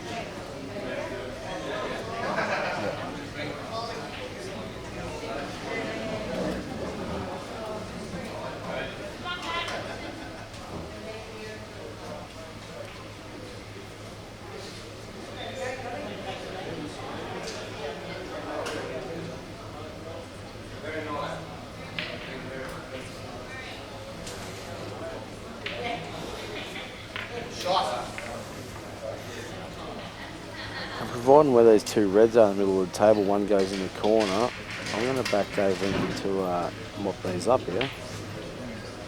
He doesn't miss many. Well, he hasn't been really missing lately. No, he played well on the Wednesday night at League. I don't know the pub that we were at, but he played West well. End. The West End. Actually, I know something. Did the other team? Do you know He who played was against Pottinger's team, so I'm not sure if they're home so it's or... either Tom's Tavern or West End. I think it was West End. Oh, I think he might be a little stiff if his red's not on. Not sure, but no. I think it was the West End. Now I think of it. I know one thing for sure. They had an amazing meal there. We had a steak, and that was awesome. But no, he played well. Dave on the Wednesday night.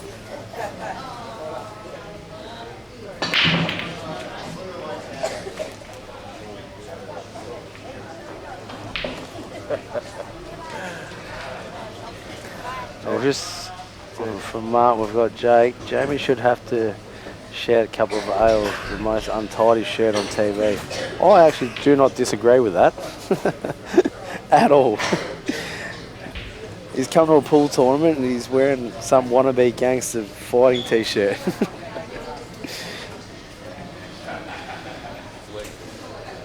Yeah, and his pasty white little legs as well.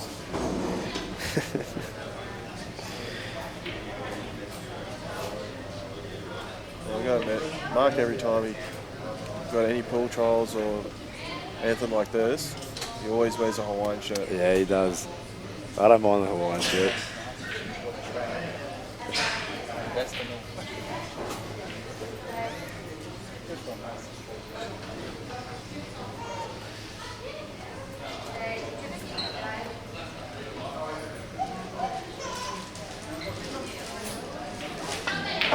Joe's played with snooker with his. come up short.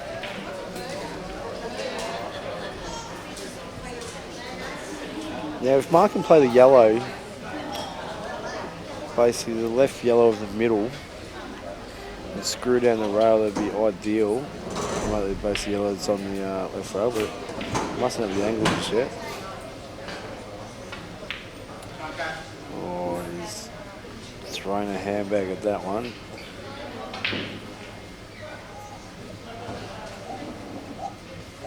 I'm not too sure. What is it? Is that? I can't read the name on this Jamie's shirt. Is it Silver Star? I think. I'm not sure. Silver Star. I think that is some brand of MMA, I think, off the top of my head. Anyway, Jamie, mate, scrub up.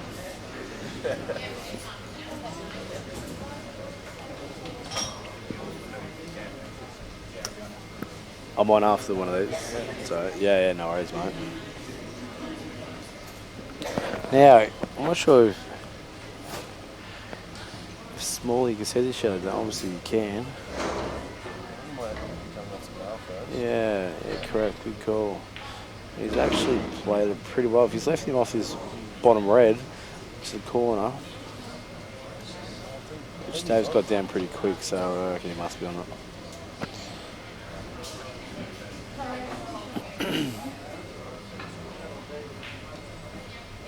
He's played it well. Yeah, this should be a second play out from Dave now. And actually, on top of that, I reckon Mark's played that pretty well. If these two yellows in the middle of the table go to the bottom right corner, you take the yellow over to the left middle, roll that in, roll the one down the rail, and then basically, you know, stun both the yellows in the corner if they're on. So no promotion there at all.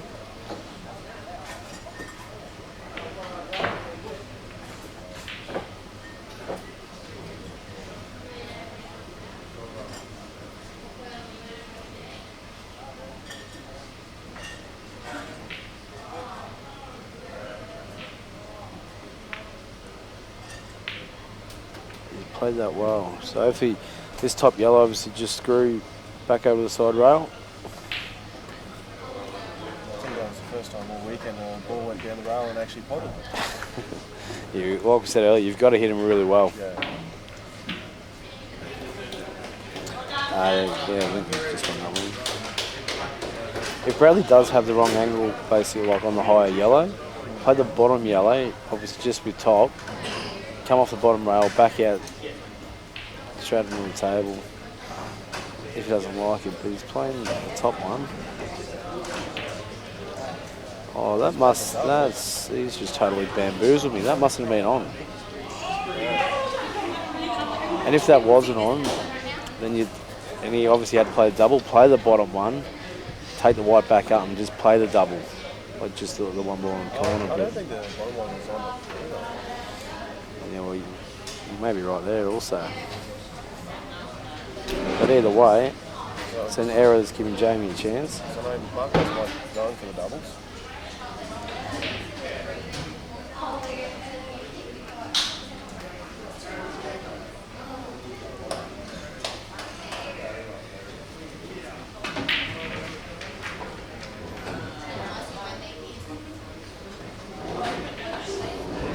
And Jamie can just roll this in and bring the white back down here. That's not far off perfect. Play the red inside the yellow. If he's got any angle, which I'm not sure he has, you could have promoted the other red, but here you can play the red off the side rail into the yellow and actually use the yellow to break the other yellow and red open. But I don't think he likes it.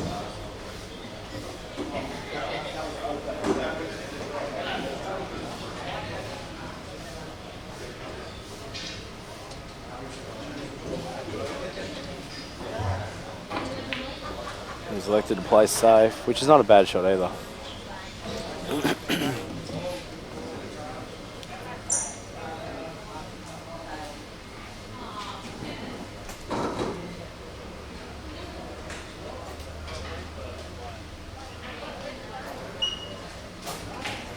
And what do you play here, Ash, if you're Mark Bradley, mate?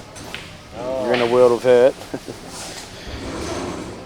Maybe maybe give the foul away, play the black onto the red beside the yellow, try and push that red onto the yellow, put the yellow over the pocket. It's not a bad option. It works, it might pay off. And if he's going to play this off 2, the only reason, well, he's tried to sort of come behind. I'm not sure whether that was on. He was trying to come off 3 though. Yeah, behind it. Yeah, it may have. Go on the bottom. Which was a very tough shot. But anyway, it gives Jamie Stevens a chance now to clean up.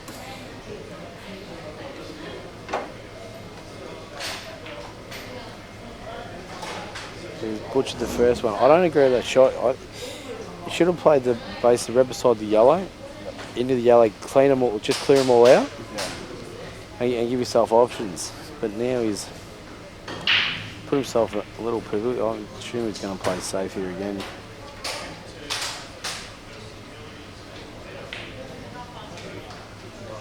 Some stage, and we've got the man himself, all-star pool table. Did we get a win, Buff?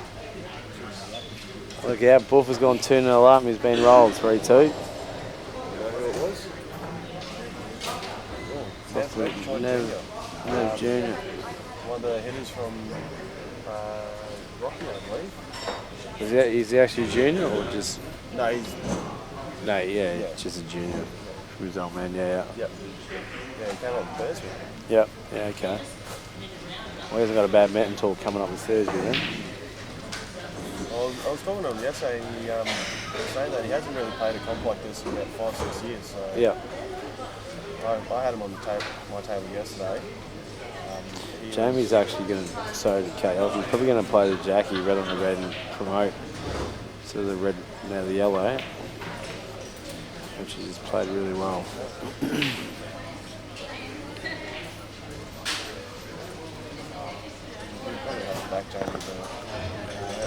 Yeah, correct. Put the ball of old screw out anywhere middle of the table's perfect, and no train, just pop the red straight over the hole. Yeah, that's perfect.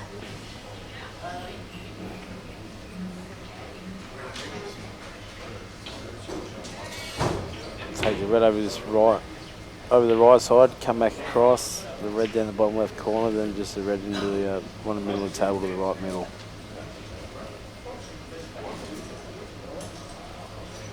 Or you can obviously, you've just got to choose a way here and just commit. You can take the red to the left corner, then the red in the middle also.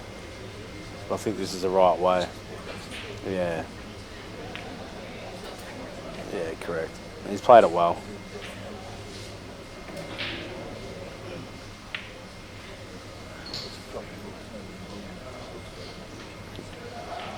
I think you just take the one. I take the ball in the corner and just come back out basically where the white is now.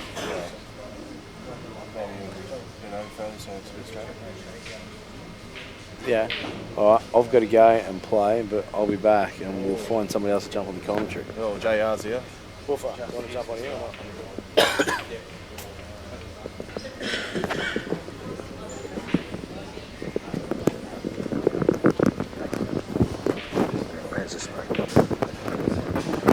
I had trouble listening last time, didn't I? What have I done here? Alright. So let's just make it 1-1, Jamie and Mark. Yes, I think so. Yeah, should be a very good match. Just two very accomplished players. Well, I did the last 64 draw this morning, and when I first looked at it, there was a few good frames, a few good matchups. I thought I would believe that it would be great to watch. And,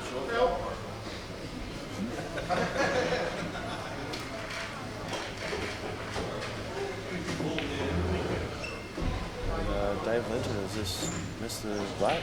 Yeah. He's probably quite possibly still favourite to win the frame though.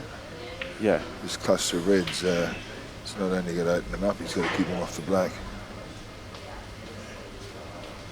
I don't think he's got a potable ball out of that. Out of the 3? No, I don't believe so. Who's Jake playing? Jake is playing Shay Grieve. Shay Grieve. I believe he's on the table beside him or 2 tables down. Mark's potted numerous balls off the break here, and they look very good, especially the reds. I'd be expecting Mark to take the reds and more than likely go game here, or in the middle of the table and then barrows. I think it's a bit hard to see, but I think the black's all right for the middle pocket as well. Yeah, there's a slight angle on it, but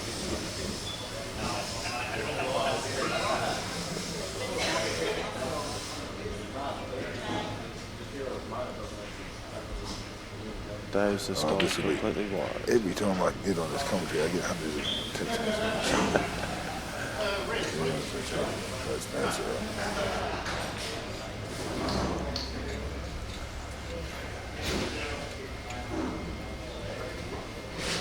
Yeah, if I was in Mark's position, he'd definitely go on the reds because he's got the yellow. He wants to get rid of this red up this end of the table, as most players do when they're potting out. They clear up one end of the table first. He's got an unwanted kiss on the yellow that's not too bad.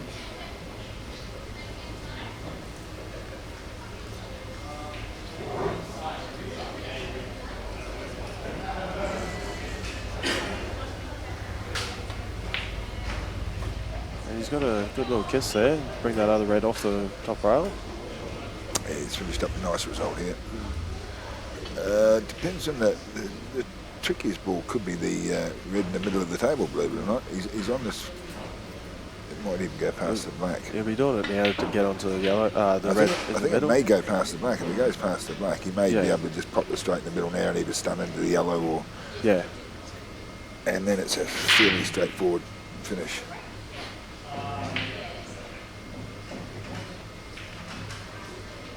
Yep, just a roll in. It's all about just getting as nice as you can on this black ball.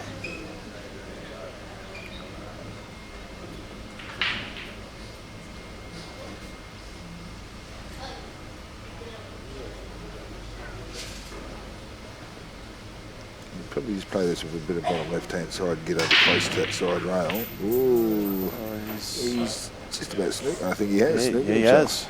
He probably didn't quite give it enough. If he gives it a bit more, he either gets into the yellow or gets past it with a bit more side. And actually, Dave Smallwood's, I didn't see what exactly happened here, but somehow Arbery's... Yeah, he didn't follow through enough and left himself having to go for the cannon. But he's got a pretty reasonable shot here just to drop this red in and be down on the last red. Right, Mark's coming off the top rail here, or walk rail. As he left, I think he might have got the snooker there, Dave. Oh, he's putting it off the rail. It's a great shot by Mark Bradley. 2-1 to Mark. I think Dave Linton does have a shot of this black, but it's just the finest neck. Still going to be awkward though. I don't think he can pot it. No. Unless he was to swerve it, which is a tricky shot from where it is. But it may be the shot he's got to play actually. He may have to swerve around this red ball to try and pop the black in the middle, because if he doesn't pot it, red's a red hot favourite. Yeah.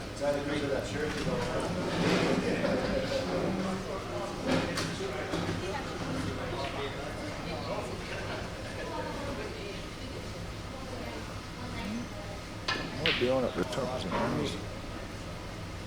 He's gone for the Hail Mary by the looks of it. Yep, I think that's basically what he did. He just said, I'm going to hit this ball, keep him down to one shot, and here's the replay of Mark's play. That's a great shot. Great shot.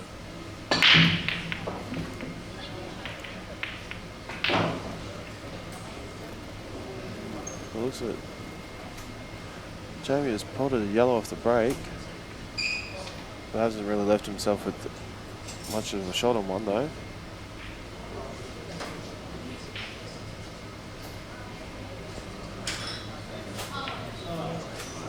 Yeah, well, Jamie would more than likely take the yellows here, you would think. He has got to cut back into the middle pocket to run around off 3 rails. So shut it. I think yes, it looks like that's what he's doing. And played it very well. Yep, he's right in good shape here. He's just got the one tricky yellow that's down near those 4 reds. Dave Linton just pulled the black to go 2-0 up.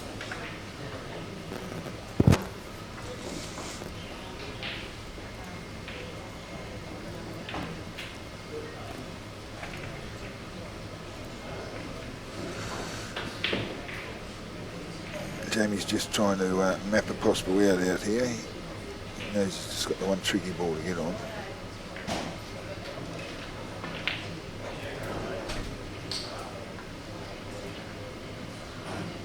I think he might have come over a bit too far, you reckon? Yeah, I'm not sure what he is actually trying to do there.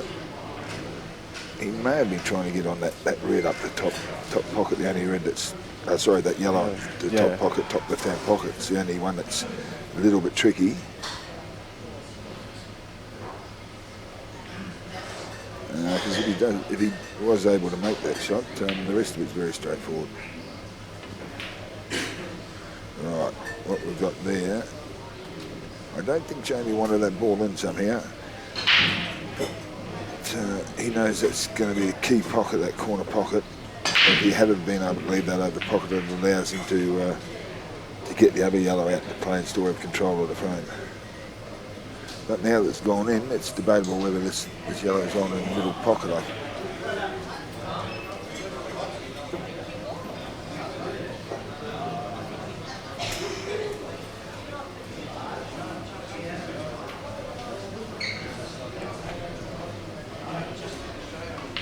Looking like he's playing the yellow.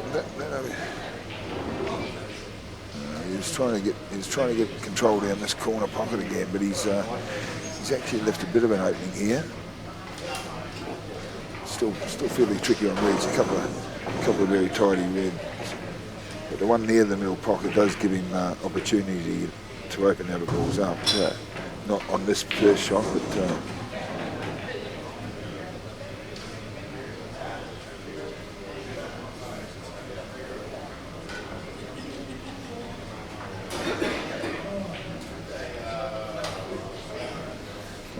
Could actually be looking at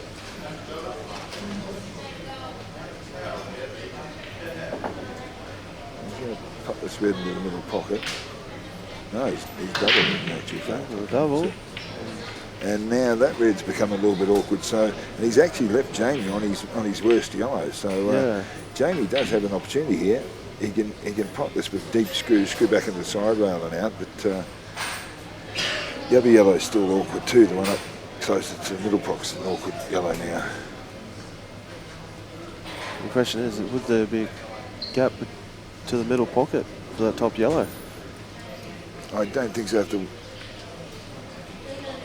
No, he looks like he's just going to put this yellow over the pocket to take control of it. He has. Yeah. It's not a bad shot by Jamie. He didn't fancy the out, so what he's done there is try to put himself in a tactical, winning position as far as tactics go.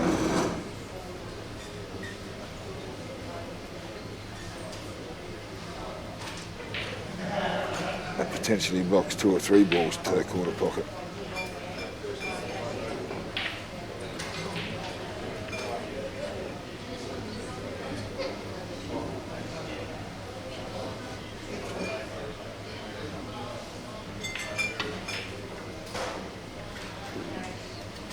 This is a nice shot by Mark. Nice shot by Mark there, promoting that yellow over, that red over the middle pocket. So that he hasn't really left himself with much. He's left himself awkward. He's still got a bit of work to do.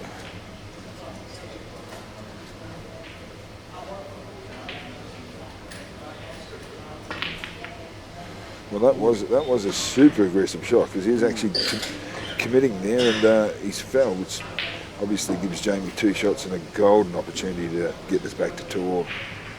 I think what Mike was trying to do is screw back into the middle pocket to pot that one and promote his balls. I thought it was a strange choice of shots actually, because with that yellow down over the corner, he didn't have a huge chance. And Dave Linden has just pulled the black to go 3-0 up.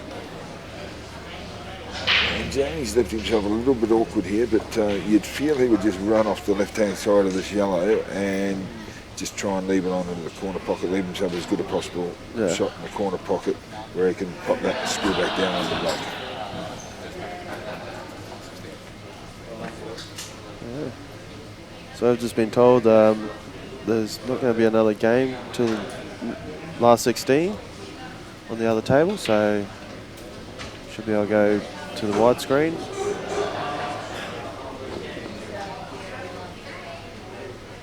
He's actually lifting a little bit awkward here. Jamie's lifting himself on probably the wrong angle to be getting on this black. But, I'm sure he'll still be more than happy to pop the yellow and have a clean shot on the black. Yeah. Well, even so, the white would run over. Gives himself a long shot though, but yeah, I think the best he can really do is just stun across off the side rail and come out somewhere round about the racking spot. It's probably playing it with a touch at the bottom right-hand side. No.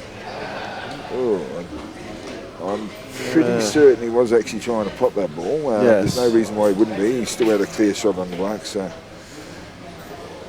Mark's still got an awkward position here, but he's better off having a shot than what potentially would have been off end of frame.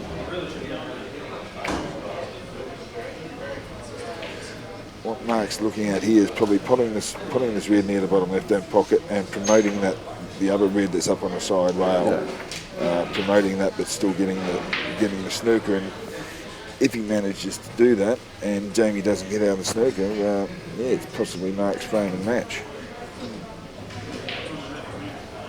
So let's have a look at this. He'll be wanting to move that yellow up near the middle pocket next shot, you would think. No, he's super aggressive again. He's actually trying to get on the red down nearest the top rail here, which he has got on, but it's still a little bit awkward. Yeah, I think you might want that up a bit more to take the bottom red to the corner, left corner. Oh, for sure. Yeah, definitely did. And as I say, he's lifted himself a little bit awkward. It's a little bit fine. Oh, it's sort of travelling down towards the far corner pocket, the left-hand ball pocket. He's going off, which, you would think that's definitely going to be frame and tour.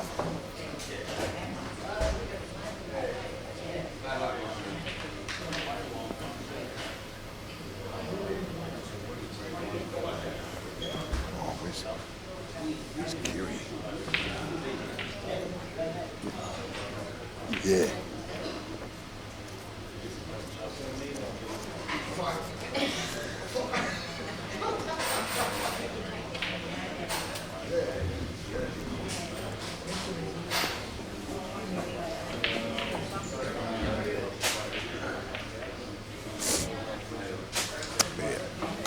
Nice finish by Jamie, 2-all. So we have decided it's still best of 5 this match, I believe. Yes, rest of 3.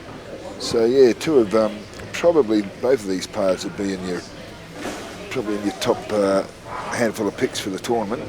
So very important rounders without. It's an understatement.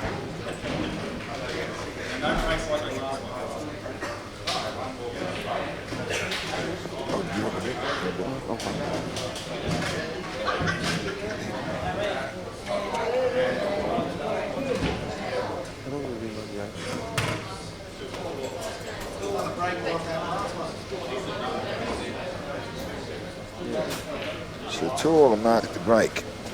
Very important break this. Desperately wanting a ball off this break. Yes. And he's got his wish. It's a nice break, great break. Had the balls flying all around the table there.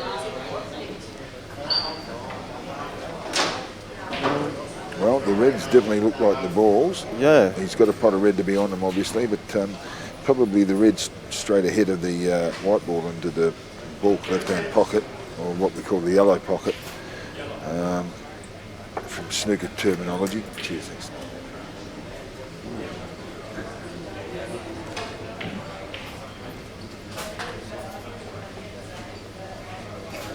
Yep, that's what he's looking at.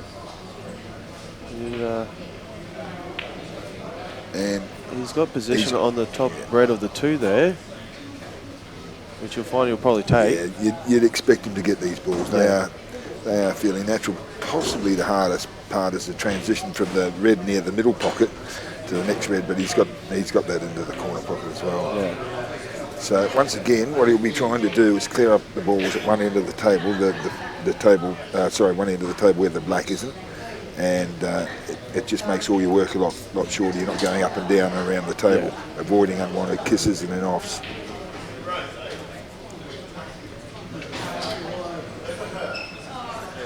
He's probably just got to run through this a bit, get off the balk rail and just back out to where he's looking at now, get back up near the balk line. Yeah. If he can do that, it really does become pretty straightforward. It's a fairly basic out.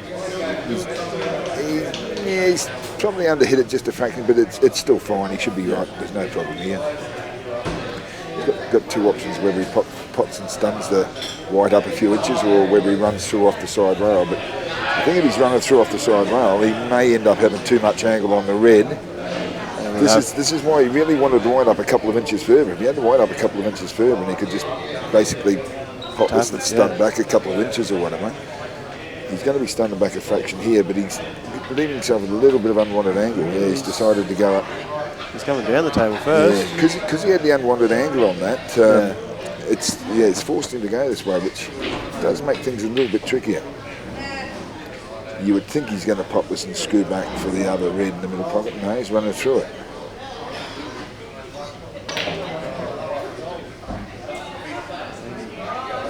It's a little bit tricky, but it's on straight up the top by the looks of things. Or he's still got the other option of potting in the middle, but it does make it a little bit awkward. He's running away from his work.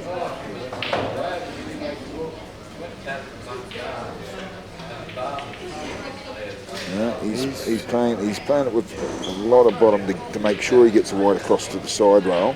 Wants to be hitting the side rail up near the balk line and running around off 2, possibly even 3 cushions to get on this other red. He could change his mind. He's playing up the top.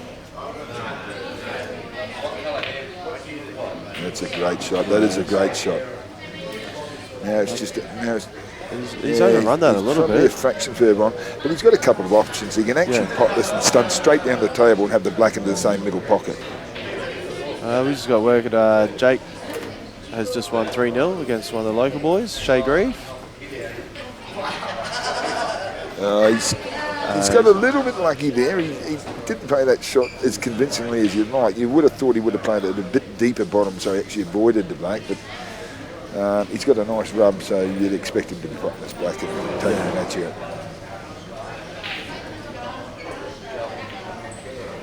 And has he got a bit?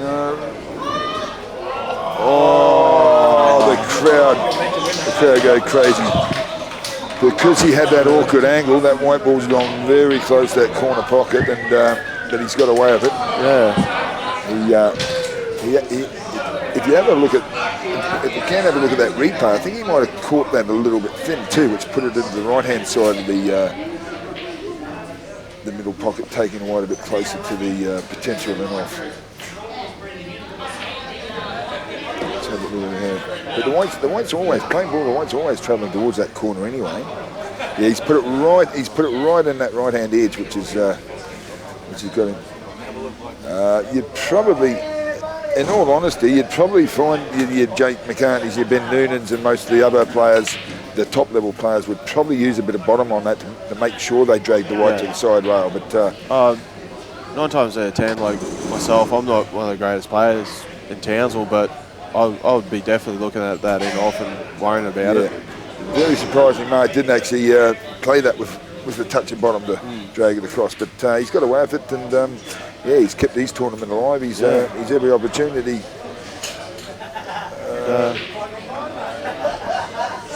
I think he bought himself in the Calcutta too for about $250. So he's confident. He's playing well.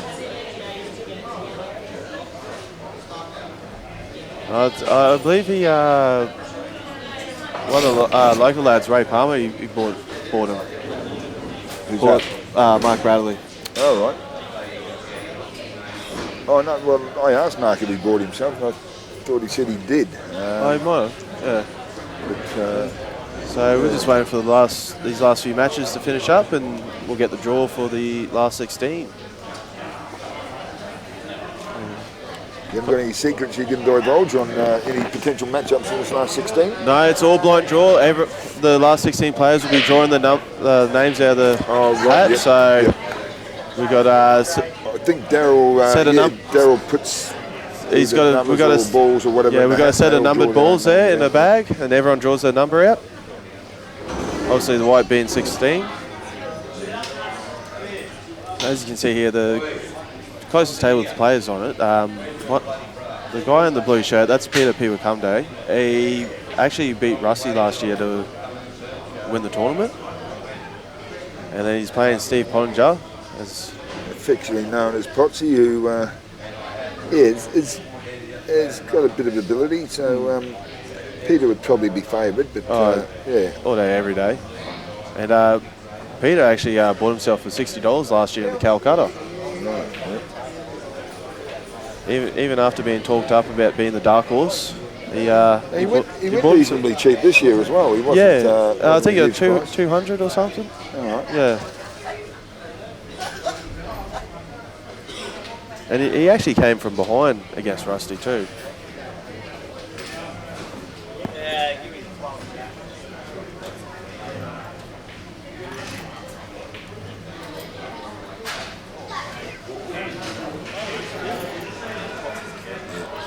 Actually, yeah, I might sign off for a while and see if I can moisturise the vocal cords, and we'll come back and come back possibly when another match is on. Nice.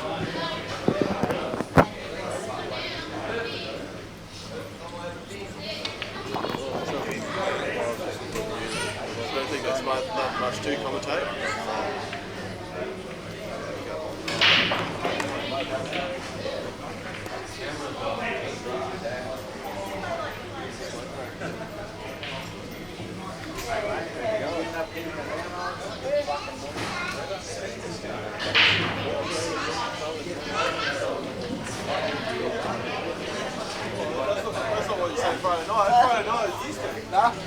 Friday night, I'm not getting on there because I'm going, I just double this and double that.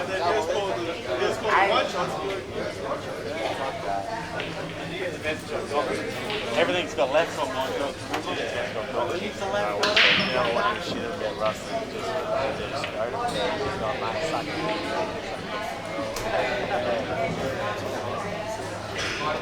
Oh, yeah.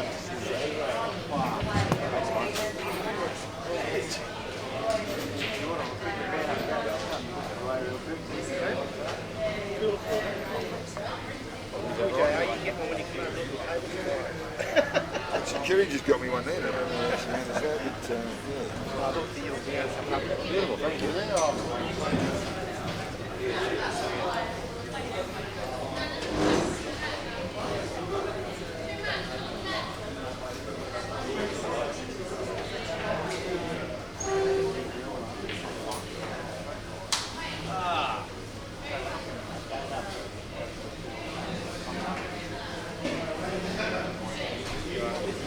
I'll go down there.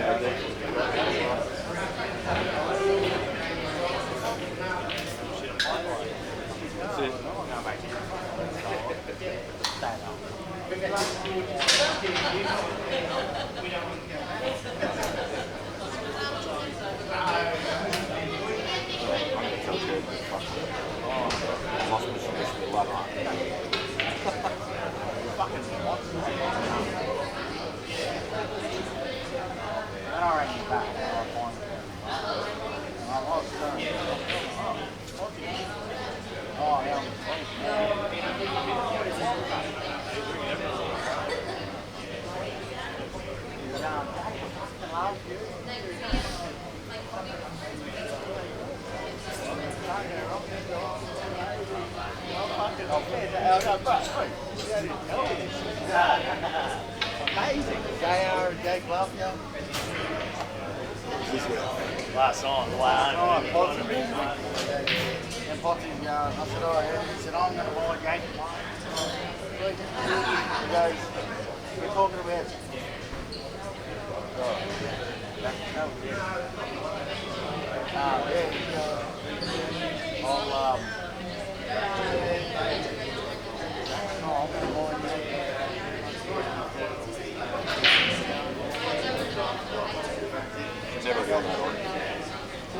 Oh, it always, every year there's someone who's every year I've had someone.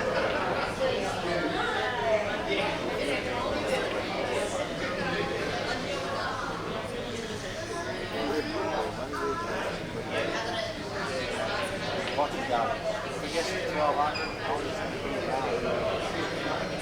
To be honest with you, I would have gone. and then he's going. What's in the whole bunch of money?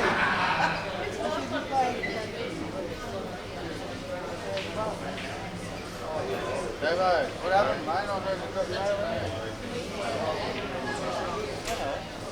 Yeah, no, I don't know.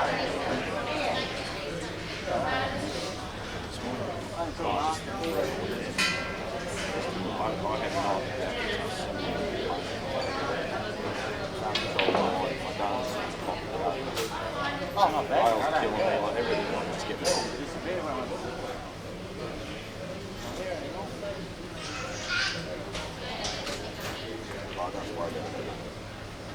Yeah, you can just sit in and commentate the rest of the day. That's so good. That's too much.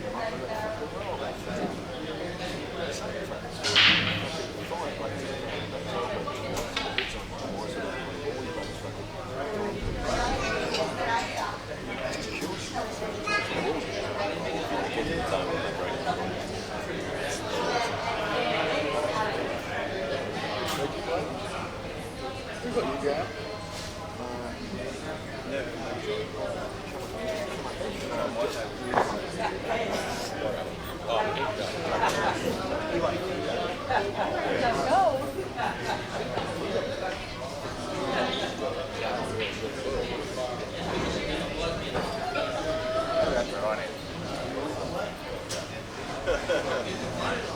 Sort that out for you real quick. Not getting fit.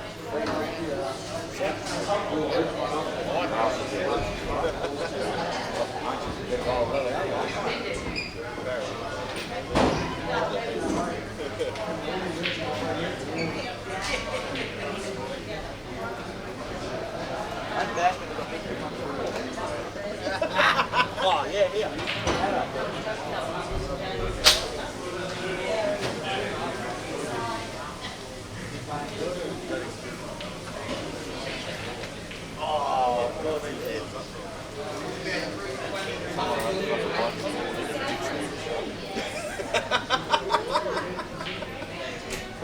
I'm pretty sure. Is that still streaming?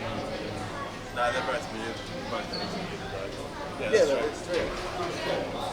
How many views are we? Are we getting views? 61 watching at the moment. 60, yeah. Put this fucking microphone on.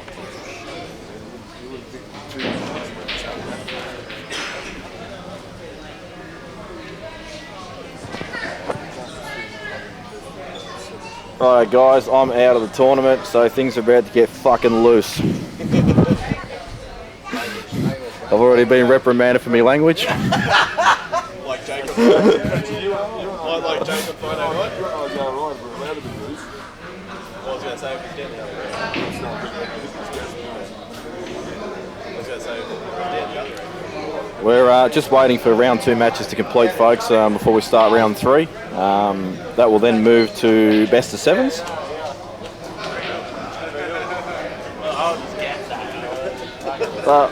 Hope you've enjoyed the coverage so far. We've had a couple of decent quality matches. I thought Mark Bradley played quite well there against myself. Ran 2 racks off the break, which is good stuff. And even decided to create a bit of crowd pleasing with a couple of close-in offs on the white. He loves it. I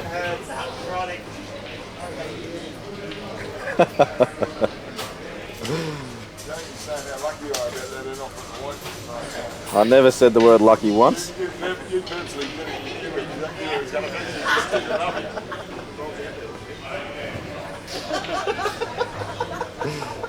Table knowledge. No, but in all seriousness, if Mark continues to break like that, because he actually has a massive break on him, and I mean a massive break, he broke huge, he'll be dangerous, because if you don't get to the table, you don't beat your opponent. And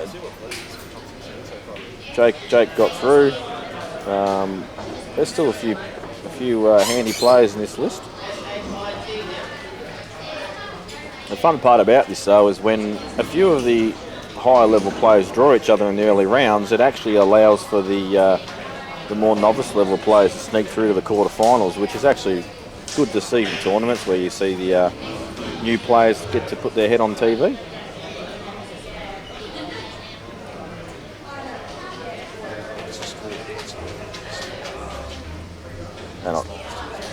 And I'll tell you what, for the people who have said I've got the most untidy shirt award, I'll have you know this is a quality Silver Star t-shirt. It's cost me $50-something and it is excellent. What do you think about dress code change?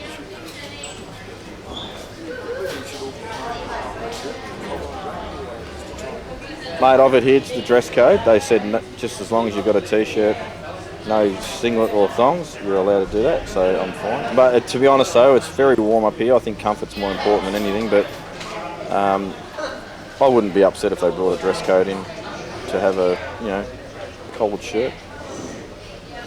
I don't see the big deal with collared shirts really. What makes them so much more dressy than a normal t-shirt? I think non-collared shirts actually quite often look better. I mean, you could also go to the Mark Bradley t-shirt and throw a giant Hawaiian bunch of flowers and orange and pink and white all over the shop. So it's up there with high level of gayness. But he wears them every year. He loves it.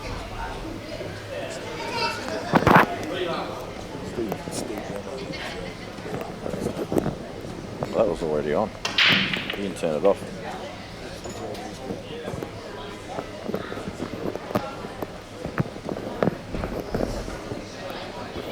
Pull that away from your head. Yeah, Mark Bradley wearing the gay Hawaiian shirt, a bit like our team in the 130 Cup. We always wear the sunglasses, the straw hat, and the Hawaiian shirts. And no sooner as JR got on the microphone does he get a message. Well, Steve Jamison looked pretty good in the gay shirt there one year. Kerry's come over to say bad luck to me after she wished me good luck and made me lose. So I don't know what to think here. If you hadn't wished me good luck, Kerry, I would have won.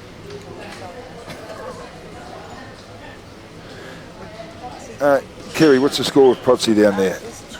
I don't know if it's 2 or 2-1. He actually just said to me before he's got 2. I think this fella last year won the comp, didn't he? It's on the screen now. He did. He beat Rusty in the final last year, and he's playing against a local bloke who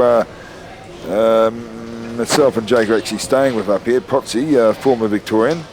And Potsy, we believe, is either 2-1 up or 2-all against last year's winner. So it's good effort from Potsy. Considering I gave him a couple of matches the other night at his place for $50 and beat him 5-0, 5-2. He's obviously learned a bit from that. And you're out of the tournament as well, Bush. Yeah. For a wonderful 2-0 lead. Yep, exactly. The Victorians are dropping like flies. We've got one horsey left.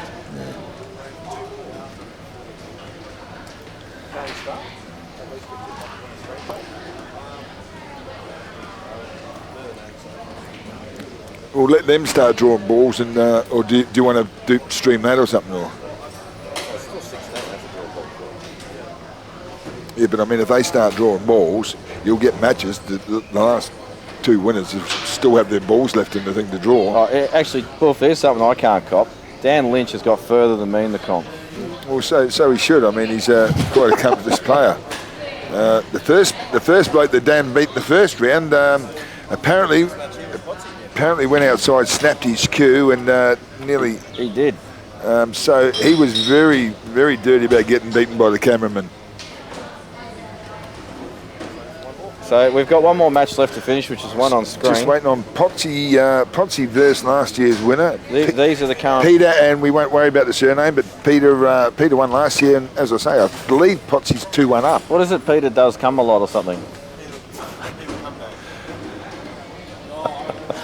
I won't comment on that, Jamie, but hopefully he does. Here's a list of the current players that are in the last 16. We've got Lee Boner. Sorry if I mispronounced some names. Lee Boner and Peter come along.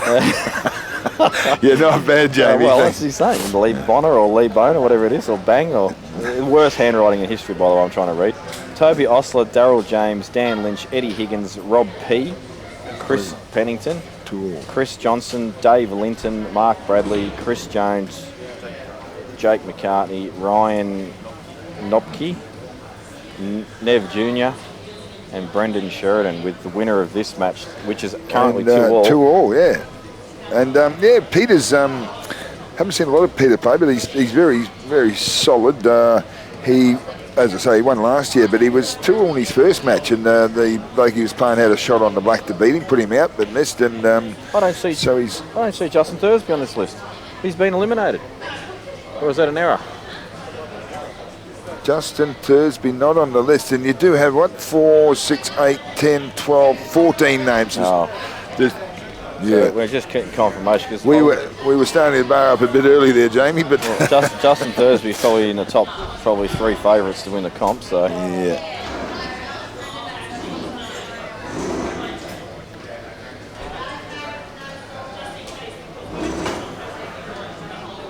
And as this tournament gets deeper and the races get longer, it's going to favour the stronger players.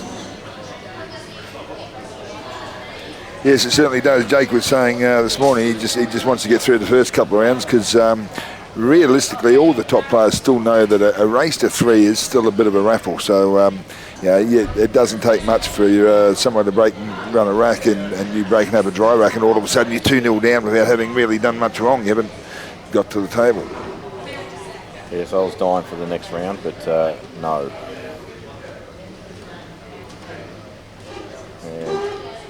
Yeah, so Justin Thursby just actually finished playing and just won, so he is in that last 16. Right. Which probably, without going into it too much, probably you would, if you were a bookmaker, which I'm not, but I will hold a few bets if you want, you'd probably have Jake McCartney around about 6-4 on.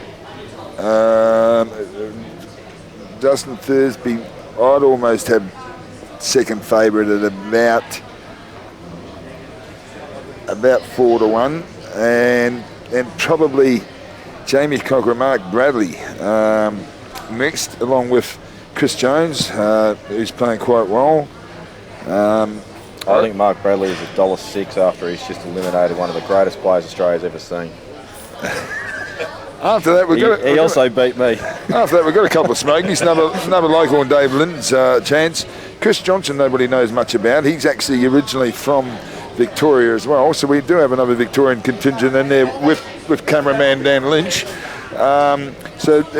Chris Johnson, affectionately known as Tassie, used to play Traralgon with Steve Gray and Steve Halliday. So he's moved up here, and he's probably known more as a cricketer than a pool player, but he's can play pool. Has made the final 20 in the Victorian state titles, which is not easily done. Yeah, if you make the last 20 in the Victorian titles, you can play pool. It's not an easy thing to do. Yep. Yeah. Do you know his name? I'm pretty sure I didn't pronounce it right. Peter Cummicle often, whatever. Peter comes a lot or something like that. Yeah. And don't forget, we've got Lee Boner to come with the... They'll probably draw each other next round if they play. Yeah, and won't that be an exciting... could be a sticky situation. By the end of the frame.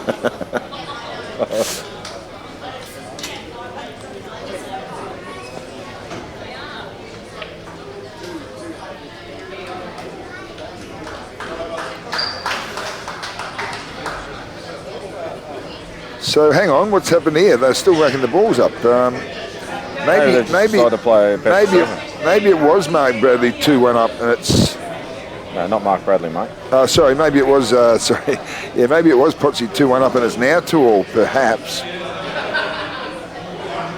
Or are they finished? No. Potsy's undone his cue, so I think it was Peter Cumsalot might have got up 2-1. He won.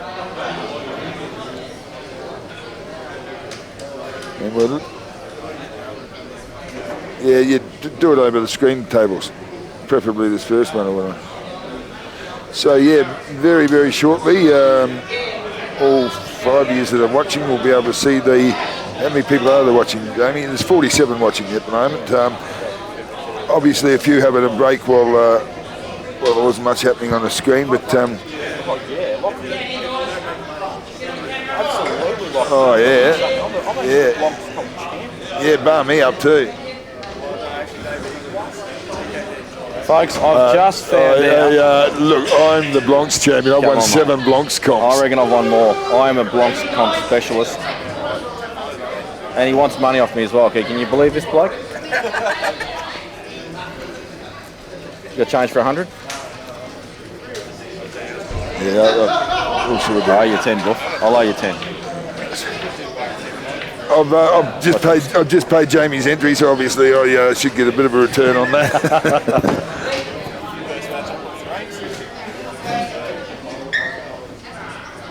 Oh, what a result.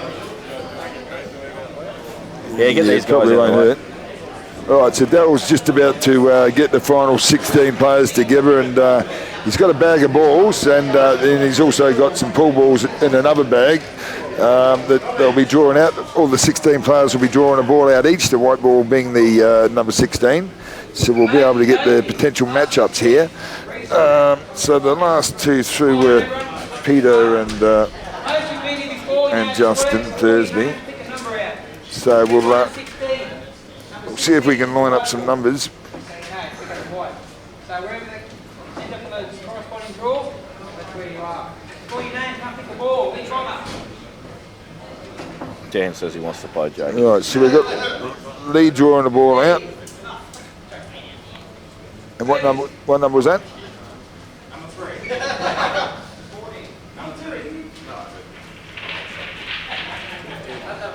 15, and what number's for Toby, is it? Is that Toby? So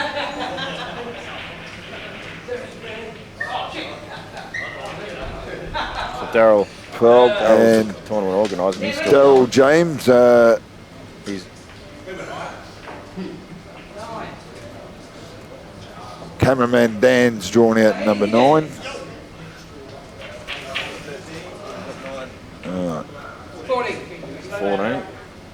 14 for Eddie Higgins. 14 for Eddie, so we've got a couple of matchups here. Well, we've got one at least. 13 and 14, Daryl James will be playing Eddie Higgins.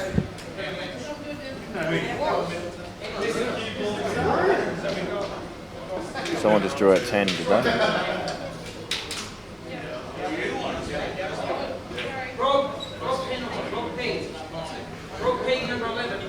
Rob P 11, so 11 will be playing 12. Toby Austin will be playing Rob P. Is that Rob Palmer? Pennington. Was that 4?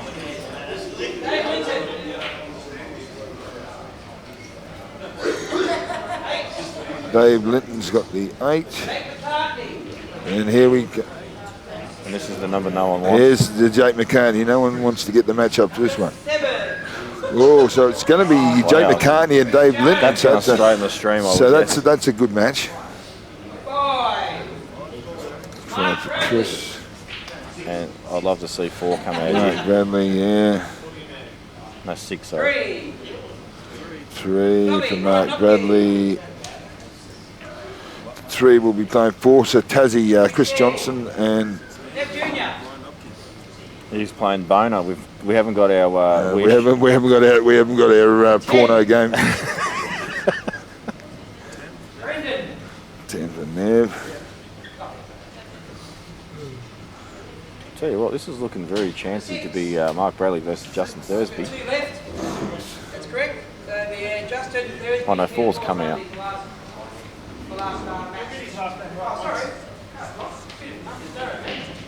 Thursby. It's been a long weekend. Thursby.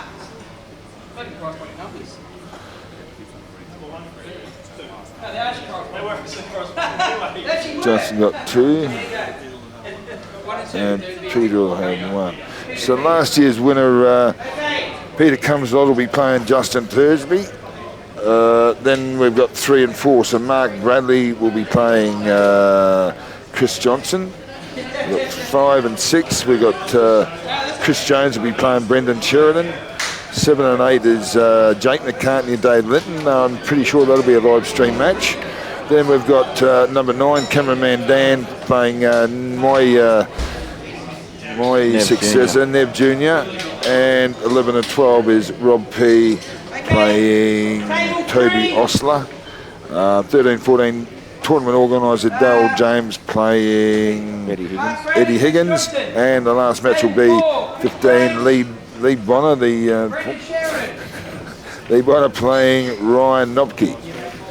So yeah, a couple of interesting matchups there. Yeah, very much so. And I spoke to Jake earlier in the tournament, and we predicted. Dan Lynch, Nev Jr., tables 5. So we predicted that there'd be some. I can actually do this if you want, Dan. I've got this. Yeah. Table 7, myself and Eddie. Move over a sec, Joe. Right, sweet. Table 8, Lee and Nobby. Table 9, Jake McCartney, Trust me. Dave Linton. Table 10, Peter Paul Cumdy, Justin Thursby. Best of 7. Best of 7, everyone. We're ranked to 4. Right, so we're now stepped up to the best of 7s, race to 4. Who's on which table?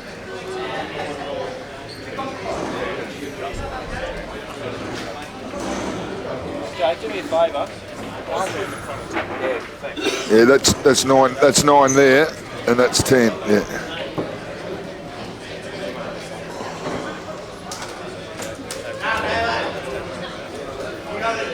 You're on 9, did you say, Jake?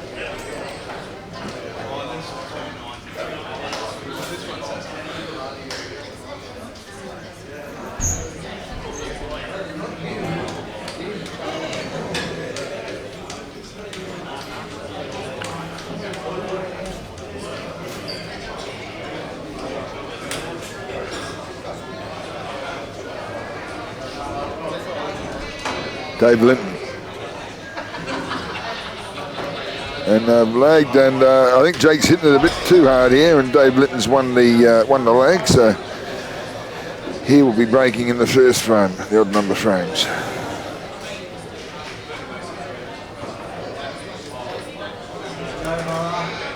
Just getting these scores and stuff up there. This is the ring. We've got Dave Linton playing on both tables. Yeah, no, that's it. That's all right. Yeah. Yep, Jake McCartney and Dave Linton on table 9, and Justin Thursby and Peter P.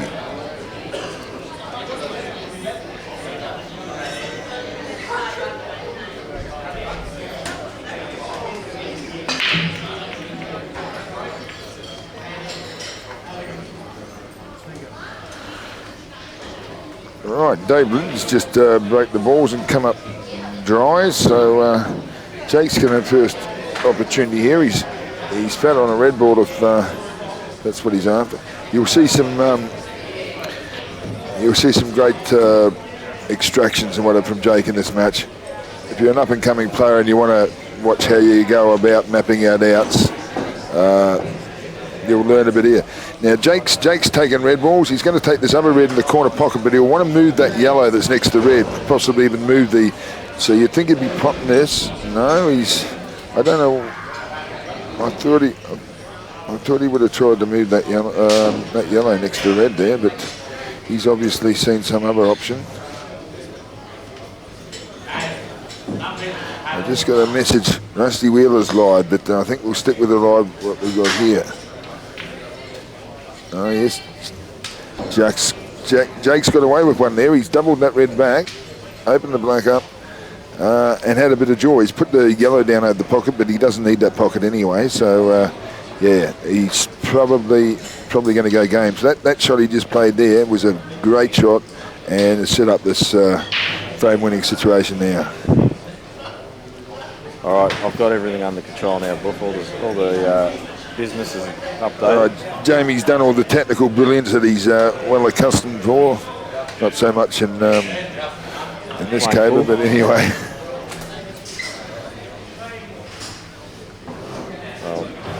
Meanwhile, Justin's giving a quick lesson on how you brush the table. Yeah, so Jake's making this basic outlook fairly basic. What have I done wrong, mate?